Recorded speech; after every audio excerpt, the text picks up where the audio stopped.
Actually আমাদের এই প্রোগ্রামটার ব্যাপারে আমি একটু বলে নিই, যেহেতু এই প্রোগ্রামটা নিয়ে কথা হইতেছিল, তখন আপনার কথা বললেন। জাস্ট তারপর আমরা মনোযোগ দেখিয়ে অ্যানালাইসিসে ঢুকে যাবো ইনশাআল্লাহ। আমাদের অফলাইন ক্লাস মাঝখানে কয়েকটা ব্যাচে বন্ধ ছিল বিভিন্ন কারণে, দেশের পরিস্থিতি, রাজনৈতিক পরিস্থিতি, বিভিন্ন কারণে আসলে অ্যারেঞ্জমেন্টটা দেখা যাচ্ছিল যে সুন্দরভাবে হচ্ছিল না। মূলত আমরা দেশের পরিস্থিতির জন্য করতে হ্যাঁ, পারি। হ্যাঁ, কিন্তু অ্যাকচুয়ালি আমাদের প্রোগ্রামের যে সিস্টেম, এই সিস্টেম বলে যে কিছু কিছু জিনিস খুব কাছের থেকে ভালো মতো আলোচনা না করলে আব- কোনো সময় টোটাল কনসেপ্টটা আয়ত্ত করা মুশকিল হয়ে যায়।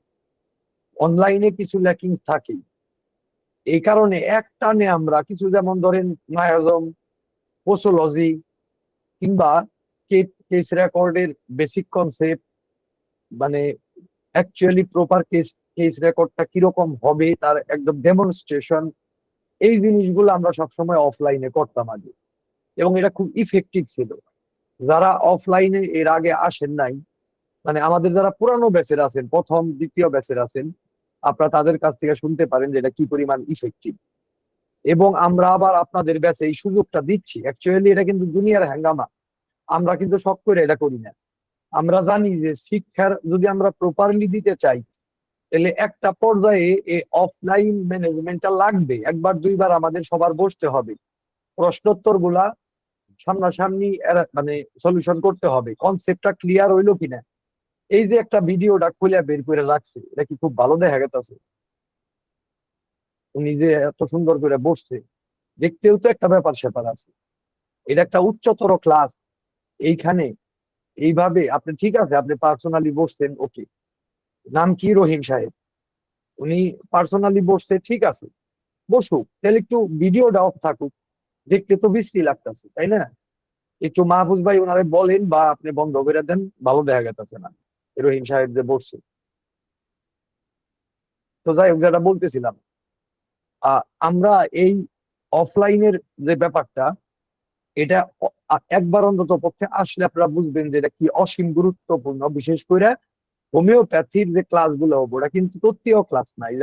এই যে আমরা, হ্যাঁ, তত্ত্বীয় আলোচনা তো থাকবে, কিন্তু in the most practical way. এবং ওইখান থেকে আমরা ওই ব্যাপার, যে ব্যাপারে আমাদের অফলাইন ক্লাসটা হবে, যেমন ধরেন কেস রেকর্ড নিয়ে হয়তো বা প্রথমটা হবে, এই কেস রেকর্ডের যত কিছু আছে, এবং কিভাবে শুধুমাত্র প্রপার কেস রেকর্ড এবং ফলো আপ মেনটেন করবেন, এবং কিভাবে এমন ভাবে আপনার কেস রেকর্ড হবে। যে আমরা এবার গবেষণার জায়গাটাতে দেখলাম যে আহ, তারা কেস পাচ্ছে না খুঁজে, তারা যে গবেষণা করবে তাদের বলে দিচ্ছি যে কারোর কাছ থেকে কেস আনতে পারে। এবার ডাক্তারদের কাছে গেছে, যাইয়া কারোর কাছ থেকে কেস পাচ্ছে না। না, আমার এখান থেকে তো কেস আমি দিতে পারি, হয়তো দিব, যদি তারা না পায়, কিন্তু ওটাতে হ্যাঙ্গামা আছে, আমার এখান থেকে নিয়ে যাইতে হবে, আমি তো আর এগুলা প্রসেস করতে পারবো না। তাহলে কতটা কষ্ট। তো এখানে এই ব্যাপারগুলা আপনাদের সারা জীবন আমি কাছে আশ্চর্য লাগে যে কেস রেকর্ড এবং ফলো আপ হোমিওপ্যাথরা জানে না, কিন্তু চিকিৎসা করে গেছে বড় বড় ডাক্তার হয়ে গেছে বাংলাদেশে। খুব হাস্যকর ব্যাপারটা। তো এই আমাদের একটা স্টুডেন্ট এই হাস্যকর অবস্থায় পাশ করে বাইরাবো, আমরা কিন্তু পাশ করতে দিব না, মানে আমরা কিন্তু স্বীকৃতি দিব না যে আপনি আমাদের হোমিও ডাইজেস্ট থেকে ইফেক্টিভলি লার্ন করছেন, শিখছেন কিছু। তাহলে অফলাইন থাক, মানে আপনারা বাইপাস করে আসলে খুব বেশি ইফেক্টিভ ওয়ে আমার জানা নাই, আমার প্ল্যানে যা আছে। ইন্টারেস্টিং হইলো এগুলা কিন্তু বাস্তব কেস, এবং আমি চেষ্টা করছি জাস্ট যেভাবে ছিল র তুলে দেওয়ার জন্য। এবং আরেকটা ব্যাপার হচ্ছে, আজকে হলো সবচাইতে ইজিয়েস্ট কেস, আজকে হলো সবচাইতে ইজি। আমি চেষ্টা করলাম যে লেভেল এর গ্রেডের হেলথের কাউরে পাওয়া যায় কিনা, আছে আবার কেসে, কিন্তু অ্যাকচুয়ালি গ্রেড এর হেলথ এখন বিরল প্রাণী, পাওয়া মুশকিল। তো এটা অ্যাকচুয়ালি লেভেল বি হেলথে আছে, এখান থেকেই শুরু করতেছি আমি।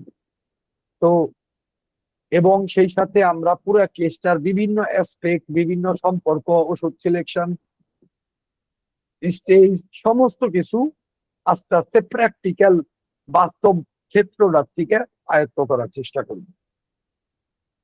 তো আজকে ছোট কেস, ইজি কেস, কাজে এইটুকু সময় নষ্ট কোনো হ্যাম্পার করবে না, কোনো অস্থিরতার দরকার নাই, আমরা শান্তিতেই বলতে পারবো। লাস্টে প্রশ্নোত্তর সেশন থাকবে, মাঝখানে আপনারা প্রশ্ন নোট করবেন। তো অ্যাকচুয়ালি পেশেন্টের নাম আমি অ্যানোনিমাস করে দিছি, বয়স 17 ছিল, স্টুডেন্ট, আনম্যারিড এবং টাঙ্গাইলেরই একজন।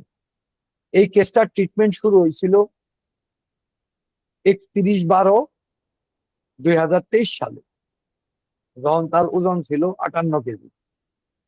এবং এটা একটা ক্রনিক ব্রঙ্কাইটিসের, সরি ব্রঙ্কাইটিস না, এটা হলো ব্রঙ্কিয়াল অ্যাজমার কেস, কিন্তু খুব আর্লি ম্যানিফেস্টেশন, সবে মাত্র শুরু হয়েছে। এই অবস্থায় সে ট্রিটমেন্টের জন্য আসে। এই যে শুরুর অবস্থায় ট্রিটমেন্টের জন্য আসলে কি হয়, কিছু ম্যানিপুলেশন হয়েছিল, কিন্তু কি হয়, কত দ্রুত রেসপন্স করতে পারে, বিশেষ করে যদি আমরা কেসটা বুঝতে পারি। আজকে আমরা এই কেস থেকে দেখবো, এটা ইজি কেস, খুবই ইজি কেস। রেসপন্স দেখলেও বুঝবেন যে মানে আমরা বইপত্রে যেরকম পড়ি রেসপন্সের ধরন এইরকম, এবং এবং আর্লি স্টেজে এমন না যে খুব ডিফিকাল্ট। একটা সময় আপনারা অনেক ডিফিকাল্ট, যেমন পরের কেসই আরো অনেক লম্বা, যদিও ওটা ইজি কেস, অনেক লম্বা, কিন্তু বহু জায়গায় ডিসিশন নেওয়ার বেলায় দ্বিধান্বিত হতে হবে, পরেরটায় কনফিউজ হতে হবে। কিন্তু এটার মধ্যে একদমই, আমি মনে করি আপনারাই কেসটা দেখার পরে আপনারাই বলতে পারবেন সবকিছু, এবং আপনারাই বলবেন ইনশাল্লাহ। তো আমরা এবার আসি কেসের। একটা কথা বলি, আমার ওই দিনকে আমি দেখলাম যে ওই যে কেস রেকর্ডের ক্লাসে কেউ একজন জিজ্ঞাসা করছিলেন, আমি খেয়াল করতে পারি নাই, আমি আসলে কাজে আসছিলাম, আমি মাঝে মাঝে শুনি। কেস রেকর্ডের কাছে কেউ একজন জিজ্ঞাসা করছিলেন যে কেসের শুরুতেই কেন বংশগত ইতিহাসটা আমরা লিখি। শুনেন, এই ব্যাপারে আমি একটু কথা বলি। এখন তো টনিক কেসের, এখন এগুলা বলতে হবে, এগুলা এই আলোচনারই অন্তর্ভুক্ত এই কেসের। আপনারা লক্ষ্য করেন আমরা কিভাবে এখানে প্রেজেন্ট করছি আপনাদের সামনে। বংশগত ইতিহাস দিছি, অতীত ইতিহাস দিছি, বর্তমান কষ্টে, তিনটা ধাপ খালি মনে রাখেন।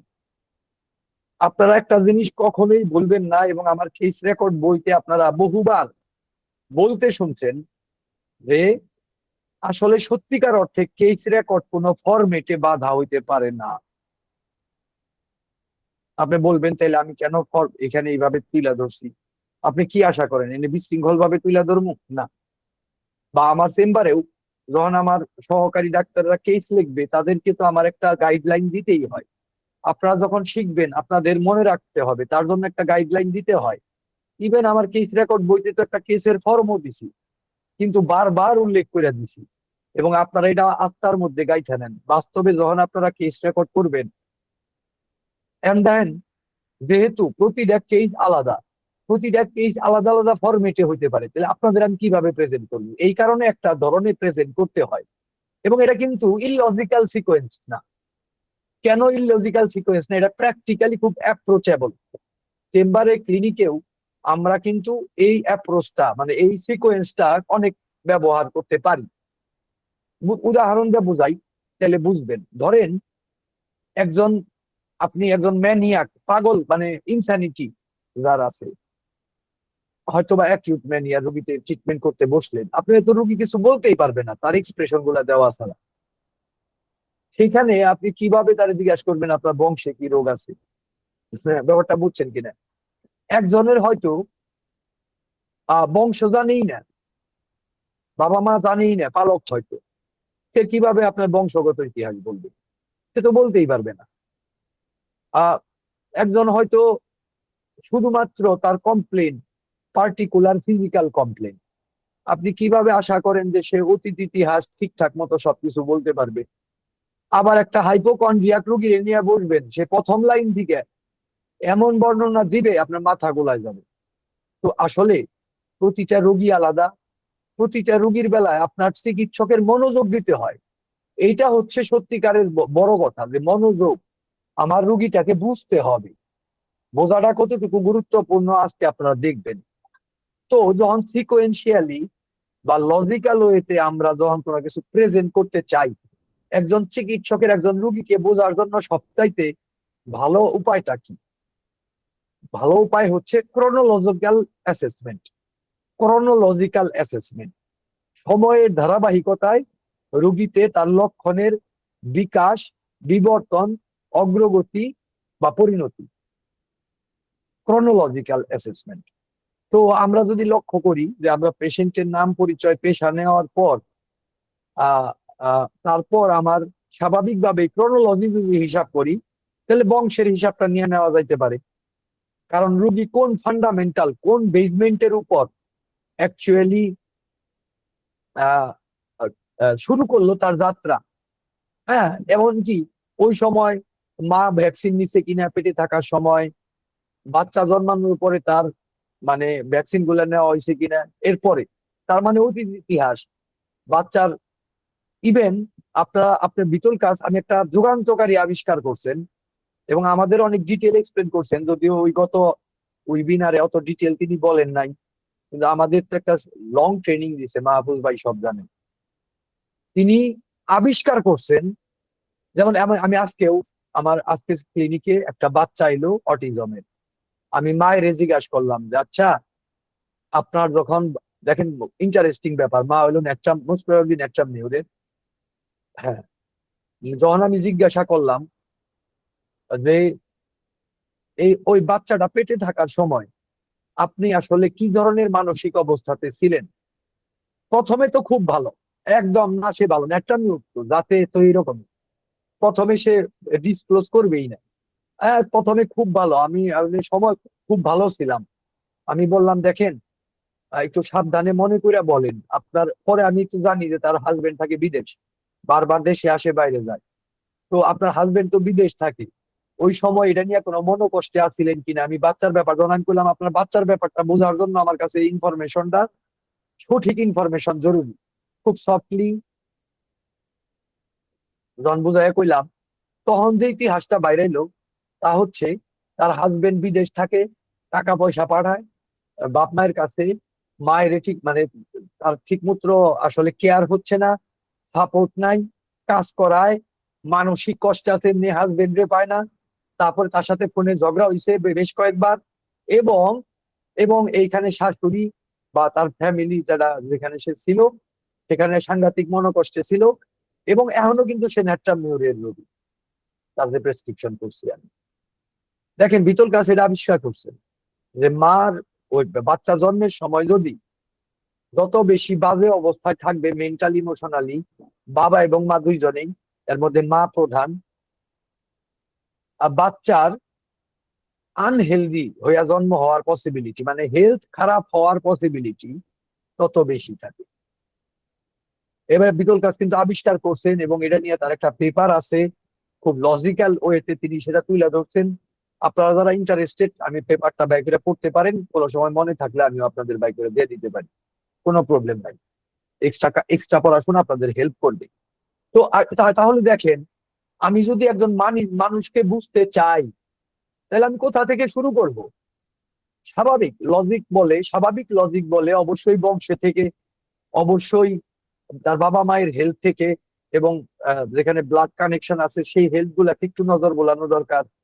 এরপর তার অতীতে কিভাবে তার শরীরে রোগগুলার বিকাশ লাভ করছে, কোথায় সাপ্রেশন, কোথায় ভ্যাকসিনেশন, কোথায় প্যালিয়েশন, কোথায় ভুল ট্রিটমেন্ট, কোথায় অপারেশন, নিশ্চয়ই এগুলা গুরুত্বপূর্ণ। এগুলা না বুঝলে তো আপনি তার বিকাশই বুঝতে পারবেন না। কাজেই ক্রোনোলজিক্যাল অ্যাসেসমেন্ট কিন্তু নর্মালি আসে পড়ে।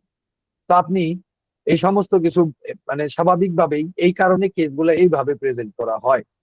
তো আপনারা এইবার বোঝার চেষ্টা করি, আমরা রোগীটাকে 17 বছর বয়স তার, আমরা তার বংশে অলরেডি হাঁপানি দেখতেছি। ওকে, আর আমি আগেই বলছি এই কেসটা কিন্তু ব্রঙ্কিয়াল অ্যাজমার আর্লি স্টেজ, খুব আর্লি স্টেজের কেস। এমন না যে আপনি খুব ফিচার্স পাবেন, তা না, তবে এটা অ্যাজমার দিকে, মানে এই ট্রিটমেন্টটা যদি সঠিক না হইতো সে অ্যাজমা থেকে নিশ্চিত ভাবে আক্রান্ত হইতো, কারণ তার অলরেডি হুইজিং স্টার্ট করছিল। তো যাই হোক, আমরা দেখতে পাচ্ছি মায়েরও শ্বাসকষ্ট আছে, এটা অ্যাজমা না, ডিসনি শ্বাসকষ্ট, আমরা এটা শিওর করতে পারি, এটা সিওপিডি হইতে পারে। তাহলে আমরা কিন্তু যথেষ্ট প্রবণতা দেখতেছি তার বংশে। দাদা প্যারালাইজ ছিল, ব্যথার সমস্যা বাবার। তো অতীত ইতিহাস কি বলে? অতীত ইতিহাস বলে 7-8 বছর বয়সে তলপেটের বাম পাশে ফুলে থাকতো, হাসলে বা কাঁদলে ফুলে যেত। অ্যাকচুয়ালি কি হয়েছিল কন্তদেহী? কবিরাজি চিকিৎসা করানোর পরে সেরা যায়। আপনারা কে বলতে পারবেন এটা কি হয়েছিল? দ্রুত দ্রুত। আমার ক্লাসে আমি পার্টিসিপেশন চাই। আপনারা মনোযোগ দিয়ে দেখতেছেন, ভাবতেছেন এই ঘটনাটা আমি দেখতে চাই। এই যে বলি না যে আপনারা উত্তর দেন।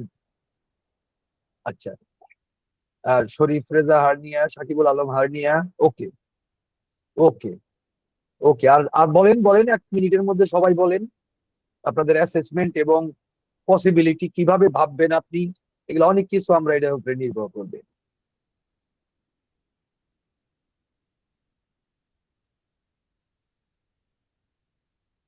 বাহ, এক শিরা এখানে হয় না, এক শিরা এখানে হয় না, পেটের বাম পাশে, তলপেটের বাম পাশে।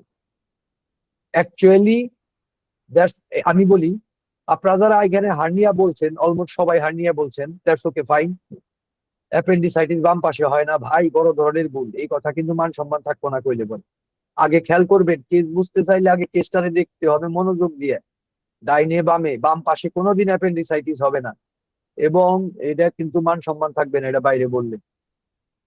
শামসুদ্দিন, আমাদের ঘরে কইতাছি, দ্যাটস ওকে, প্রবলেম, গ্যাসের প্রবলেম একটা পসিবিলিটি। তবে সেই গ্যাসের হইলে কি হাসলে কাঁদলে জায়গা খোলার কথা?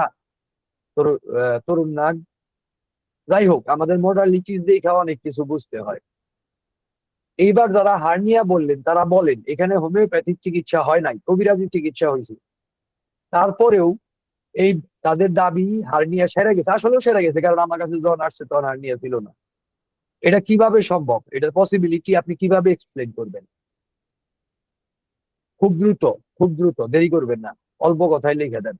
আপনার দাবি করলেন হার্নিয়া, হার্নিয়া কি অপারেশন ছাড়া ঠিক হয় নাকি? সে তো অপারেশন করে নাই, কবিরাজি করছে।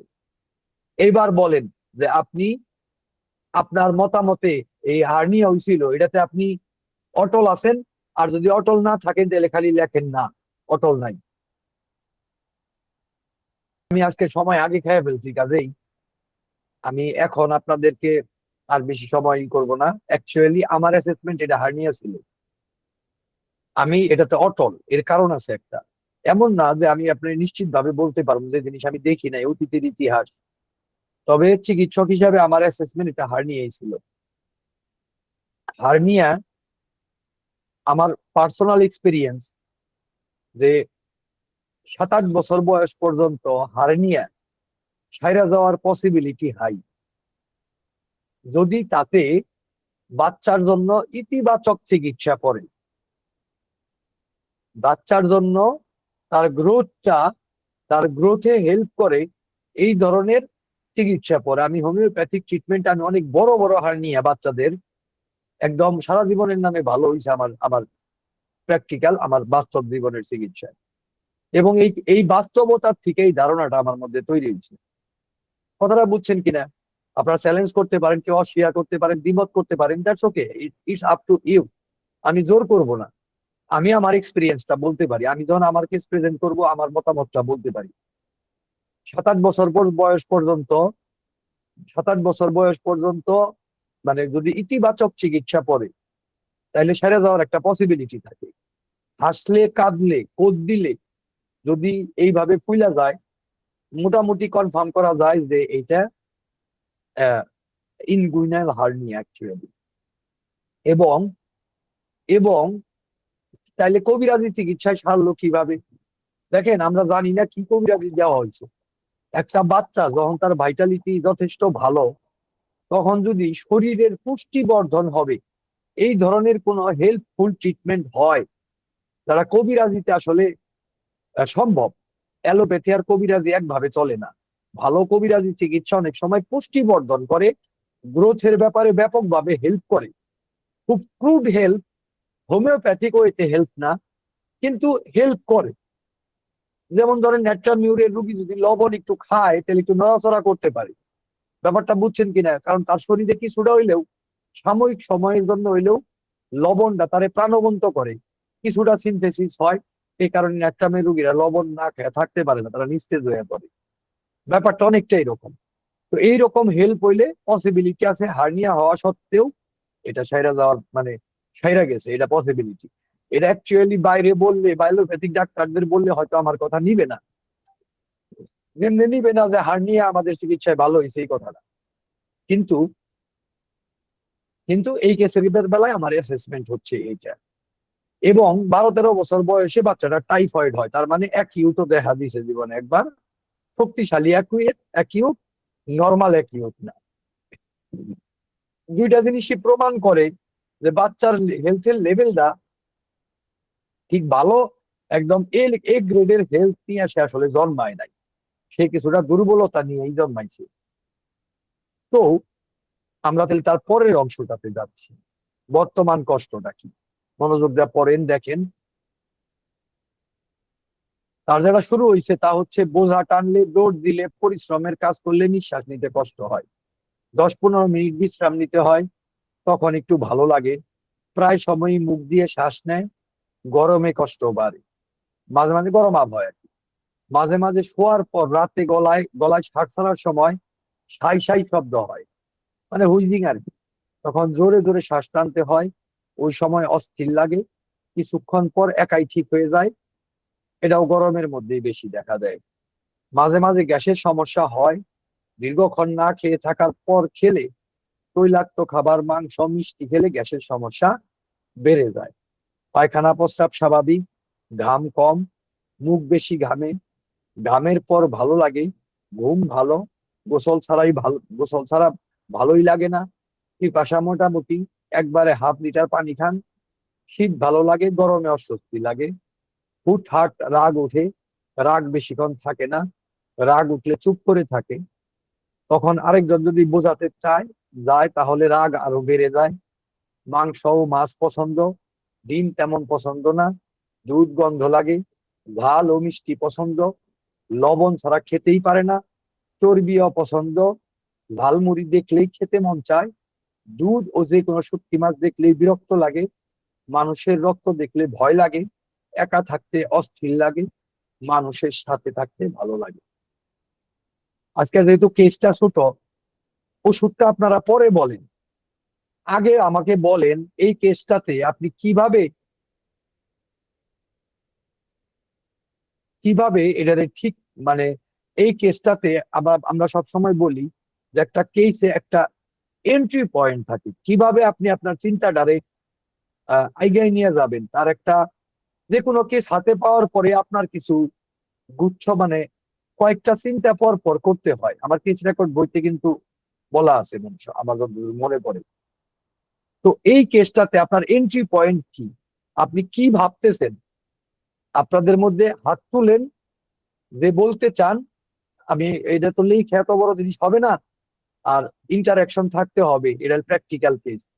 আপনাদের ভুল হোক, কিন্তু আপনাদের 2-1 জন আপনি বলবেন যারা প্র্যাকটিস করেন বিশেষ করে, আমি এটা প্রত্যাশা করি, এটা ভালো, আপনাদের জন্যই ভালো। একটু হাত তুলবেন আপনারা কেউ, যে কেসটাতে আপনি কিভাবে প্রসিড, কি চিন্তা করবেন আর কি শুরুতে। Good, good, thank you Mosharraf Hossain Masum আমার ডাকে সাড়া দেওয়ার জন্য। ভুল হোক শুদ্ধ হোক এটা বড় কথা না, আমি দেখতে চাই যে চিন্তাটা শুরুটা ঠিক আছে কিনা। প্লিজ আপনার কথা আমি শুনতে চাচ্ছি। আসসালামু আলাইকুম স্যার। ওয়ালাইকুম সালাম। এখানে স্যার আমার মূল এন্ট্রি পয়েন্টটা স্যার, সে লবণ খেতে খুব পছন্দ করে। ওকে। তারপরে তার গোসল ছাড়া তার একেবারে তার ভাল লাগে না, শীতটা তার ভাল লাগে, গরমে তার অস্বস্তি লাগে, আর হুটহাট তার রাগ ওঠে। এটা স্যার আমার মূল এন্ট্রি পয়েন্ট স্যার। আপনি কোনো ওষুধের চিন্তা করছেন এখানে? জি স্যার, করছি স্যার। বলেন, সমস্যা নেই। ওষুধটা স্যার আমি চিন্তা করছি ন্যাট্রামিউর স্যার। ওকে, ফাইন। এরপর শ্যামল দা, জি আপনার চিন্তাটা বলেন। আপনি কেসটা হাতে পাওয়ার পরে আপনার মাথায় যে চিন্তাগুলো আসতেছে এগুলা বলেন। ওষুধ পর্যন্ত যদি যান বলেন, সমস্যা নাই। স্যার আদাব স্যার, আমার আদাব আদাব। এটা চিন্তা ভাবনা আসতেছে স্যার, ওই বংশগত ইতিহাস থেকে হুম হুম। সাইকোটিক মায়াজমের এটা ট্রেন আছে, সেই সূত্রে ওই আমার মনে হয় যে সাইকোটিক মায়াজমের সাথে এটা জড়িত, সেটাই স্যার। আচ্ছা ঠিক আছে, সাইকোটিক মায়াজমের সাথে জড়িত এই ভাবনাটা কি আপনাকে কোনো সমাধানের রাস্তা দেখাচ্ছে? কোনো ওষুধ বা কিভাবে আপনি এটা ট্রিটমেন্ট করবেন, এই ধরনের কোনো পরিকল্পনা কি আপনাকে দেখাচ্ছে? জি স্যার। তাহলে বলেন সেটা, এটাই তো আমি জানতে চাচ্ছি। স্যার এখানে তার বংশগত ইতিহাসে যেমন আপনার ওই তার হাঁপানি, শ্বাসকষ্ট, আর আরেকটা ছিল কি বাত ব্যথা, তারপর আরেকটা কি ছিল স্যার উপরের দিকে, ওই দিকে আপনার ওই শ্বাসকষ্ট, হাঁপানি, সাই সাই শব্দ, আর হলো আপনার ওই বাত ব্যথা, আর প্যারালাইজড। প্যারালাইজড। হ্যাঁ জি স্যার, এই এই সূত্রে আমি সাইকোটিক মায়াজমের কথা চিন্তা করতেছি। শ্যামলদা, শ্যামলদা আমার কথা শুনতে হ্যাঁ জি পাচ্ছেন? জি জি স্যার। জি স্যার। আমার এই যে এখন সুফলটা পাইলাম আর কি, আজকে ওই যে নেটের আইপিএস এর লাইন আর ই করায় আমার কিন্তু কারেন্ট চলে গেছিল, এই কারণে আপনার কথা একটু শুনতে পারি নাই, জাস্ট একটু টাইম আসছিল। আবার বলেন আপনি সাইকোটিক, মোশাররফ ভাই হাতটা না স্যার বংশগত করায় আপনার কি সহযোগিতা হয়েছে? বংশগত ইতিহাসে তার দেখা যায় যে হাঁপানির সমস্যা আছে, ওকে, হলো বাত ব্যথার একটা আহ, লক্ষণ আছে স্যার। উপরে তো আমি ভুলে গেছি, আর একটা হলো আপনার যেটা হাঁপানি, আর একটা হলো আপনার হলো প্যারালাইজড। সেই দিক দিয়ে আমি ওই সাইকোটিক মায়াজমের কথা চিন্তা করছি স্যার। তা বুঝছি, কিন্তু সাইকোটিক মায়াজম এই আইডেন্টিফিকেশনটা আপনার কিভাবে হেল্প করছে? ওষুধ সিলেকশন বা পরবর্তী চিন্তায় কিভাবে সহযোগিতা করতেছে? মানে ওষুধটা কি আসবে স্যার? না তা না, আমার কথা হলো আপনি যে প্রথমে আপনার চিন্তাটা যে শুরু করলেন যে মায়াজম আইডেন্টিফিকেশন দিয়ে, ঠিক স্যার আছে, এটা কোনো ভুল বলতেছি না, কিন্তু এই জিনিসটা আপনাকে কিভাবে হেল্প করতেছে? আমাকে হেল্প করছে স্যার বংশগত ইতিহাস থেকে স্যার। আচ্ছা, এরপর রহিম আলী। রহিম আলী জি please। স্যার, আসসালামু আলাইকুম স্যার। ওয়ালাইকুম আসসালাম। স্যার আমি টেস্টিং থেকে সর্বপ্রথম যে জিনিসটা আমি ধরবো সেটা হচ্ছে মাইন্ড সিমটম, মানে ওকে, বোঝালে যে রাগটা বেড়ে যায় এটা এক। আর দ্বিতীয়ত মাইন্ড সিমটম স্যার আমি এখানে আর তেমন কিছু পাইনি, জেনারেল যত সিমটম আছে সবগুলোই নেট টামিউর কভার করছে স্যার। ওই জন্য স্যার ভাই আমার প্রেসক্রিপশন নেট টামিউরই হবে। ওকে, এরপর কৃষ্ণপদ প্লিজ। স্যার আদাব।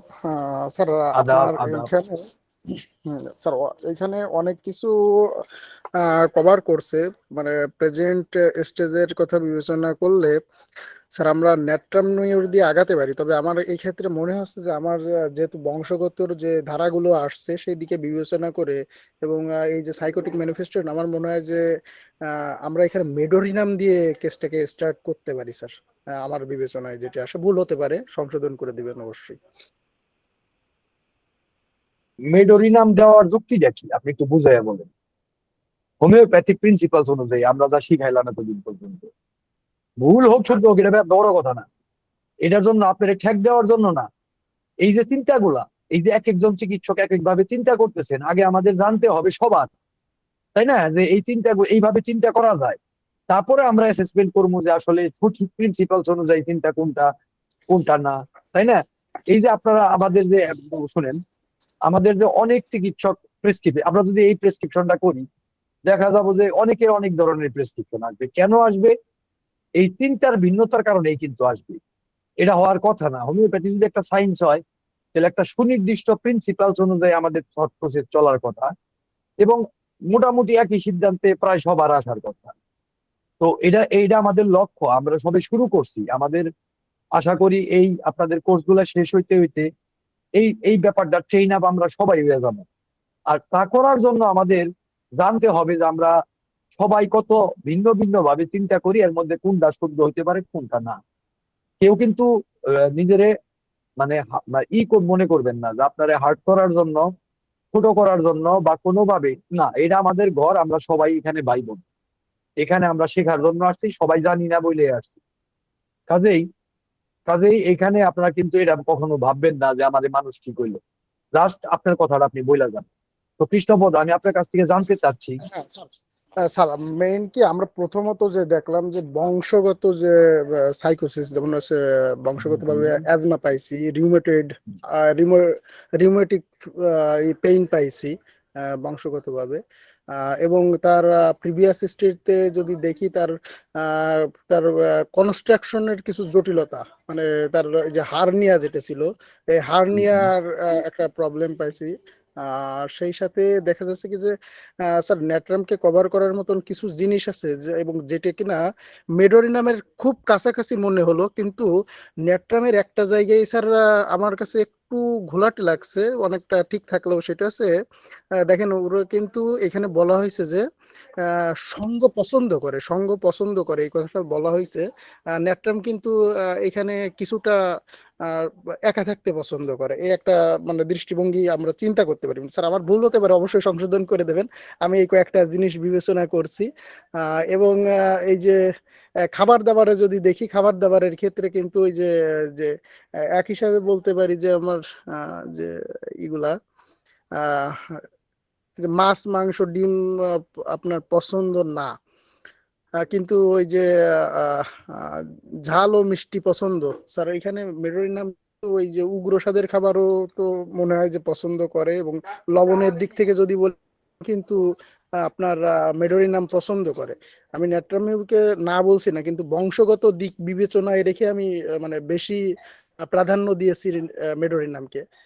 এখানে স্যার অবশ্যই আমার ভুলগুলো ধরাই দেবেন স্যার, আর এটা তো ভুল যেহেতু নিয়ে বাদ চিন্তা করেন কে? ভুল হইতেই পারে, আমার ভুল হয় না, আমি যে প্রেসক্রিপশন করি সব কি কারেক্ট হয় নাকি? আমাদের জীবন মরার আগ পর্যন্ত ভুল হবো, এত ভুল নিয়ে ভাবেন কে? ঠিক আছে, আপনি বক্তব্য হ্যাঁ স্যার। বলছেন, আমি কিছু একটা প্রেজেন্ট করতে পারবো, তাই না? আপনি না বললে কিন্তু আমার মাথায় আসতো না এই ব্যাপারটা। আচ্ছা, এইবার নাজমিন পারভীন, প্লিজ আপনার বক্তব্য শুনতে চাচ্ছি। আসসালামু আলাইকুম ওয়ালাইকুম সালাম। স্যার। এখানে পেশেন্টের প্রেজেন্ট কমপ্লেনটা আমাকে ফার্স্ট দেখতে হবে। তো পেশেন্ট যেহেতু ফার্স্ট এখন প্রেজেন্ট কমপ্লেন নিয়ে এসেছে, মানে ব্রিদিং প্রবলেম হচ্ছে কাজ করার সময় বিশেষ করে, আর আরামে মানে রেস্টে আরাম হচ্ছে। তো প্রেজেন্ট কমপ্লেনটাকে এখন যদি গুরুত্ব দিই, সেখান থেকে আমি মানে ব্রায়োনিয়া প্রেসক্রিপশন করব। এবং পুরো কেস টেকিংটা যদি দেখি তাহলে পেশেন্ট ন্যাট্রাম গ্রুপের মেডিসিনের মধ্যে আসছে, এবার মায়াজমেটিক প্রিডমিনেন্সি সাইকোসিসের জন্য ন্যাট্রাম গ্রুপের মেডিসিনের মধ্যে প্লাস ব্রায়োনিয়ার ক্রনিক মেডিসিন হিসেবে আমি ন্যাট্রাম সাল্ফ সিলেকশন করব। ন্যাট্রাম সাল্ফ। ওকে, ওকে, এরপর আর আর শুধুমাত্র শরীফ রেজা ভাই বলবেন, আকবর ভাই বলতে চাচ্ছেন? আচ্ছা ঠিক আছে, আর কেউ হাত তুলেন নাই, দুইজন বললে তারপর আমি আলোচনায় ঢুকে পড়বো। শরীফ রেজা ভাই প্লিজ, আপনার বক্তব্য শুনতে চাচ্ছি। আসসালামু আলাইকুম স্যার। স্যার আমার কাছে আচ্ছা, মনে হচ্ছে যে ওই সময় যখন সে গর্ভাবস্থায় ছিল তার মা যে মানসিক ট্রমার মধ্যে গেছে, সেই কারণে নাট্যামির আসতে পারে। না না, এটা তো এই তারপরে কেস না, ওরা আমি আরেকটা কেস বললাম আপনাদের বোঝানোর জন্য, এই কেসে তো এরকম কোনো ইতিহাস নাই। আচ্ছা স্যার, এই যে আরেকটা লক্ষণ এখানে দেখা যাচ্ছে যে সে ওই যে রাগ উঠলে পারে, তার রাগ উঠলে পারে যদি তাকে সান্ত্বনা দেওয়া হচ্ছে তখন সে তার রাগটা খুব বেশি বেড়ে যাচ্ছে, এই কারণে স্যার নাট্যামির দেওয়া যায়।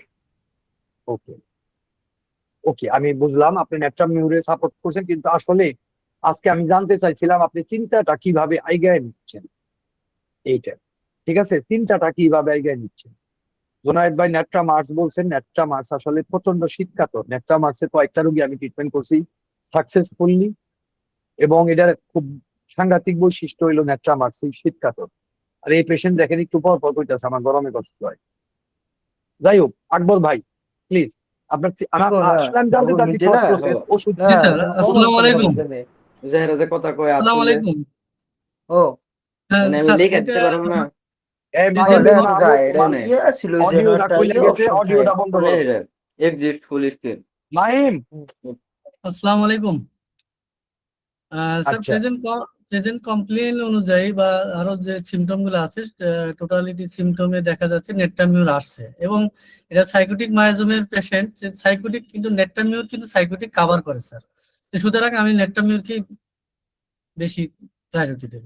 না না, ওষুধ তো ঠিক আছে, কিন্তু আমি জানতে চাচ্ছিলাম যে আপনি এটার মধ্যে চিন্তাটা শুরু করবেন কিভাবে। অনেকেই বলছেন, কেউ কেউ কিন্তু বলছেন যে কিভাবে আহ কিভাবে চিন্তাটা শুরু করবেন, এটা আমি আর কি। যাই হোক, আমি এবার আমি প্রেজেন্ট করি আমার মতো করে আমি কিভাবে চিন্তা করছি। আপনাদের কোনো চিন্তারে আমি ভুল বলবো না, তবে আমি একটা প্রশ্ন আপনাদের নিজেদের করতে বলবো, তা হচ্ছে আমি দুইটা জিনিস বলবো। প্রথম কথা, আমি একটা কেস নিয়ে ভাবার সময় আমার চিন্তাটা কিসের উপরে রাখলাম? Right, Tapan Kumar Das, right. আমি বলছি যে আপনার চিন্তাটা, আমি কি নিয়ে চিন্তা শুরু করলাম, আমার চিন্তার ফান্ডামেন্টালটা কি? আমি যে একটা কেস হাতে পাইছি, এই কেসটাতে আমি আমার যেমন যে বললেন, কৃষ্ণপদ দাস বললেন মেডোরি নাম কেন বংশের থেকে আসছে। হানিম্যান কি শিখাইছেন? হানিম্যান শিখাইছেন যে দেখো, তোমরা যখন একটা কেস চিকিৎসার ক্ষেত্রে শুধুমাত্র রুগীর লক্ষণ ছাড়া আর কোনো দিকেই কোনো কিছুই তোমার রাস্তা দেখাবো না। এই যে শ্যামল শ্যামল সাহেব যে বললেন একটু আগে যে মায়াজম বাইক, প্রথমে আপনি মায়াজম আইডেন্টিফাই করলে কি লাভ হয়েছে, ওটা আপনাকে কি করবো? হানিম্যান কোনো সময় কইছেন যে মায়াজম রাস্তায় আমার এক অর্গানন থেকে দেখান, আমি আপনার না হইলেও 10 বার দেখাবো। হানিম্যান কইতাছেন যে লক্ষণ ছাড়া কিছুই ভাববা না, আমি আপনার 10 বার দেখাবো, আপনি আমার একবার দেখান। হানিম্যান কইতাছেন যে মায়াজমের মাধ্যমে তুমি ওষুধ সিলেক্ট করবা, একবার দেখান। কেউ পারবেন দেখাইতে? আপনাদের কারো মনে আছে যে দেখাইতে পারবেন? এই ধরনের কনফিডেন্স আছে? মায়াজমরে আমি ছোট করতেছি না, কিন্তু এই কেসের মায়াজম আমার কাছে ডিটারমাইন্ড। সাইকোটিক মায়াজম বলবেন, পসিবিলিটি বেশি সাইকোটিক মায়াজমের। তো আমি এইটা বুঝছি যে তার বংশের ঠিক আছে অ্যাজমার একটা প্রিডিসপোজিশন পাইছে, এই ব্যাপারে কোনো সন্দেহ নাই। অ্যাজমার একটা জেনেটিক প্রিডিসপোজিশন, মানে মায়াজম যে তার মধ্যে আছে এই ব্যাপারে সন্দেহ নাই। যদিও এই কেসে আমি অত বড় এক্সপার্ট হই নাই যে মায়াজম দ্বারে একদম 100% আইডেন্টিফাই করতে পারো। ওই অ্যাজমা হইলে সাইকোটিক মায়াজম, এই ধারণা ভুল। এটা কোন জায়গা থেকে কইলাম আমি? আমার নিজের পেটের থেকে বানায়, মাথার থেকে বানায় না, অর্গাননে যান। হানিম্যান সোলার যে তালিকা দিচ্ছে ওখানে আপনি অ্যাজমা পাবেন। আমার ধারণা এটা শরিক পেশেন্ট, এটা মোটেও সাইকোটিক না। যা এটা আমার ধারণা। আমি মায়াজম নিয়ে আপনাদের যখন ডিসকাস করবো, যেমন এইবার একটা ফান্ডামেন্টাল হবো, এর পরের যে অফলাইন ক্লাস থাকবো তখন আমি মায়াজম নিয়ে আলোচনা করবো। এটা একদম এখন থেকেই প্রিডিটারমাইন্ড। তখন এগুলো তারপরে, বা আমি যদি এখানে আপনাদের করি তারপরে মায়াজম নিয়ে ডিটেলে যাবো। তো আমার পার্সোনাল ওপিনিয়ন, এটা একটা শরিক কেস। এবং দ্বিতীয়ত হচ্ছে যে এই কেসটাতে আমি কিভাবে চিন্তা করব, আমার ফান্ডামেন্টাল রোগীর সিমটমস এবং রোগীর সিমটমস দেখার বেলায় দুইটা জিনিস গুরুত্বপূর্ণ। বুঝলেন না? এইগুলা নোট করেন, খাতাপত্র রাখছেন কিনা জানি না, কিন্তু আমার ক্লাসে তো খাতা রাখার কথা। একটা কেস হাতে আসার পরে কয়েকটা বিষয় আগে প্রশ্ন করতে হয়। প্রথম প্রশ্ন, এই কেসটা কি acute, the state of sub acute, chronic, acute exacerbation of chronic disease, অথবা দ্য ক্রনিক ম্যানিফেস্টেশন। প্রথম চিন্তা আসার কথা এইটা, আমি কি অ্যাকিউট কেস হাতে পাইলাম? ক্রনিক প্রবলেম গুলো অ্যাকিউট ভাবে দেখা দিছে? অ্যাকিউট রোগের মধ্যে আইলা যাইলা ওষুধ খেয়ে কি এটারে সাব অ্যাকিউট থাকে, সাব অ্যাকিউট ফর্মে নিয়ে আসছে, নাকি ক্রনিক রোগটাই দেখা দিছে? প্রথম প্রশ্ন। তারপরে প্রশ্ন কোন দেওয়ার কথা? তারপরের প্রশ্ন শিখাইতেছে আমার হেরিং এর ল, যে পেশেন্টের কোন লক্ষণগুলো ডমিনেট করতেছে। চিফ কমপ্লেন এই কারণে সবসময় প্রায় ক্ষেত্রেই গুরুত্বপূর্ণ, সেটা যদি একটা পার্টিকুলার লক্ষণ হয়, অর্থাৎ লোকাল সিমটমস হইলেও গুরুত্বপূর্ণ এই কারণে যে শরীর সর্বশেষ এইভাবে চিৎকার করতেছে যে আমার এই লক্ষণ, এই লক্ষণ, হ্যাঁ আমি বাড়াই দিছি, আমার এইখানে হেল্প লাগবে। এই কারণে আমরা তো সবসময় ক্যাটাগরাইজ করি, মুখস্থ করি, মানসিক লক্ষণ আগে, তারপর আবেগের লক্ষণ, তারপর শরীরের লক্ষণ। ভাই, মানুষের চিকিৎসা এইভাবে চলে না। শরীর সিদ্ধান্ত নিবে, আমাকে সেই সিদ্ধান্ত মাইনে নিতে হবে। কথাটা বুঝছেন কিনা? ইন্টেন্সলি, কষ্টকর ভাবে সর্বশেষ প্রকাশিত লক্ষণ আমার কাছে গুরুত্বপূর্ণ। রোগী এই কষ্টটার কথা বলতেছে এই কারণে না। অনেক রোগী তো আইসা বলবো কিডনির 12টা বাজার হইছে, গরুর উপরে একটা একনে হইছে, ব্রণ হইছে, ডাক্তার সাহেব আগে আমার এটা সারাই দেন। মুখে একটু ক্লোয়াজমা হইছে, মানে মেস্তা, কবো যে আগে আমার এটা সারাই দেন, আমি তার কথা জীবনেও শুনুন না, কবো বাবা তোমার পোষাইলে চিকিৎসা করো, না পোষাইলে নাই, এই ব্যাপার। তো রোগীর কাছ থেকে আমার টাকা নেওয়া লাগবো এই কারণে না, সিক কমপ্লেন গুরুত্বপূর্ণ, কারণ ভাইটাল ফোর্স এটার কথা কইতাছে, তাহলে আমার দেখতে হবো এখানে সিক কমপ্লেন কোনটা। ভাই আপনার চিন্তা গোছানো না থাকলে আপনি রুগীরে বুঝতে পারবেন না। তাহলে এখানে আমার বুঝতে হবে যে আমার এখানে সিক কমপ্লেন কোনটা। পেশেন্টের সিক কমপ্লেন অ্যাকচুয়ালি শ্বাসকষ্ট, এটাই তারে বারবার জ্বালাইতেছে, সেটা দিয়ে শুরু করছে। এছাড়াও গ্যাসের প্রবলেম প্রবলেম টুকটাক কিছু প্রবলেম আছে। তৃতীয়ত খুবই গুরুত্বপূর্ণ এবং সাংঘাতিক অ্যাসেসমেন্টের ব্যাপার, যেটা আপনাদের কারোর কথাই উঠে আসে নাই, তা হচ্ছে আমার কেসের সেন্টার অফ গ্র্যাভিটি কোথায়। এই অ্যাসেসমেন্ট ছাড়া একটা কেস রে কোনোদিন বোঝা যায় না, আপনি বারবার সিদ্ধান্তে ভুল করবেন। এই কেসের সেন্টার অফ গ্র্যাভিটি কোথায়? এখন সেন্টার অফ গ্র্যাভিটি বলতে কি বোঝায়?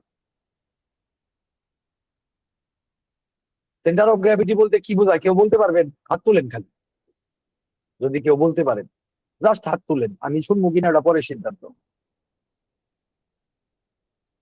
ওকে, মাত্র একজন বলতে পারবেন। আচ্ছা আমি বলে দিতেছি,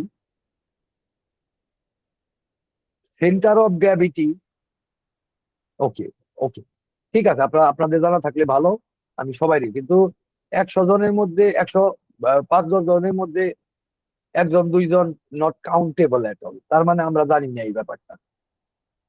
সেন্টার অফ গ্র্যাভিটি হচ্ছে, এটা খুব মনোযোগ দিয়ে শোনেন, এটা কিন্তু আর কোথাও আপনারা এটা পড়াটা পাবেন না, বাইরে কিন্তু এগুলা নিয়ে আলোচনা হয় না।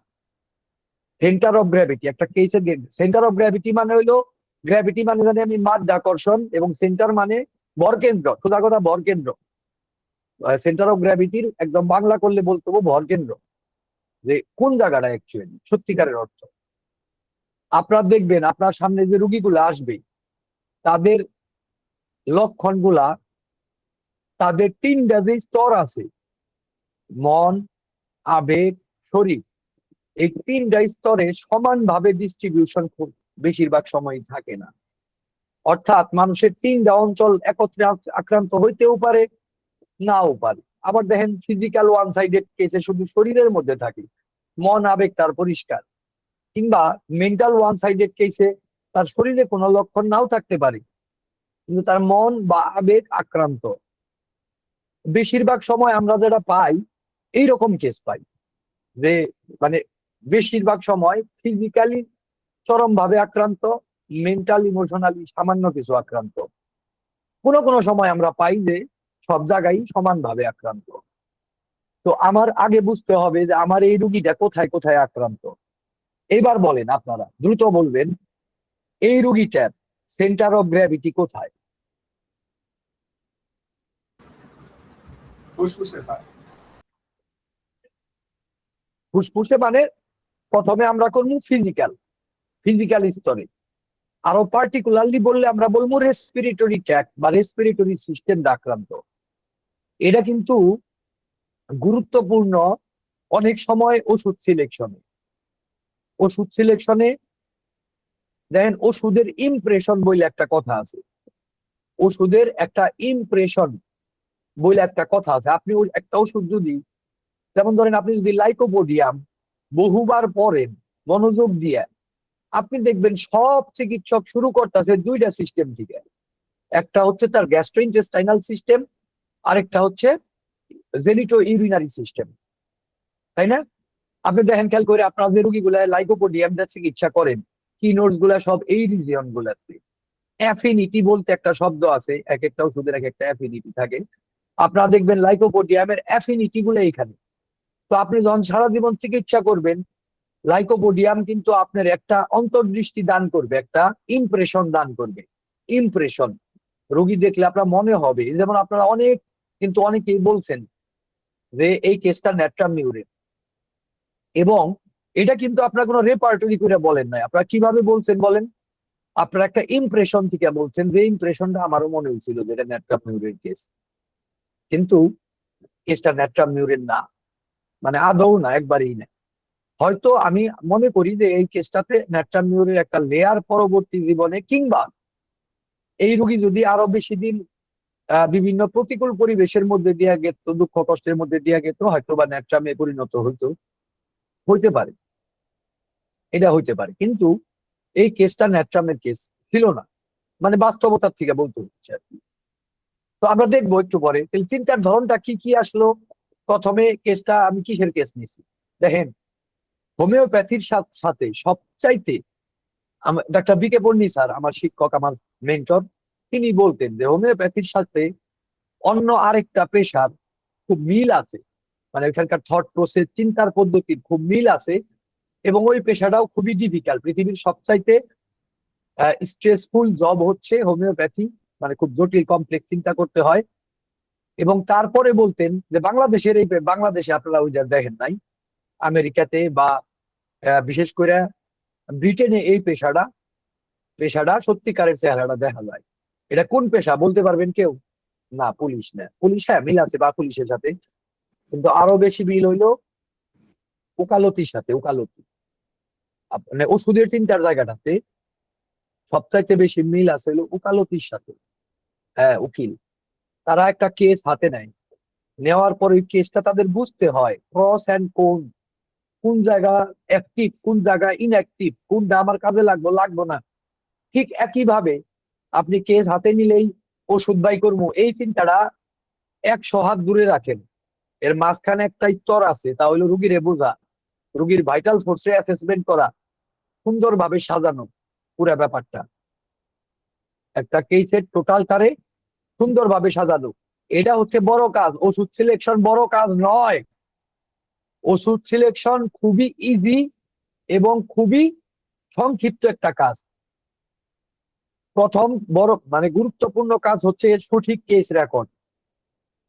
দ্বিতীয় গুরুত্বপূর্ণ কাজ হচ্ছে কেসের অ্যানালাইসিস, যেটা নিয়ে আপনাদের ক্লাস করাইতেছি আজকে। কথাটা বুঝছেন কিনা?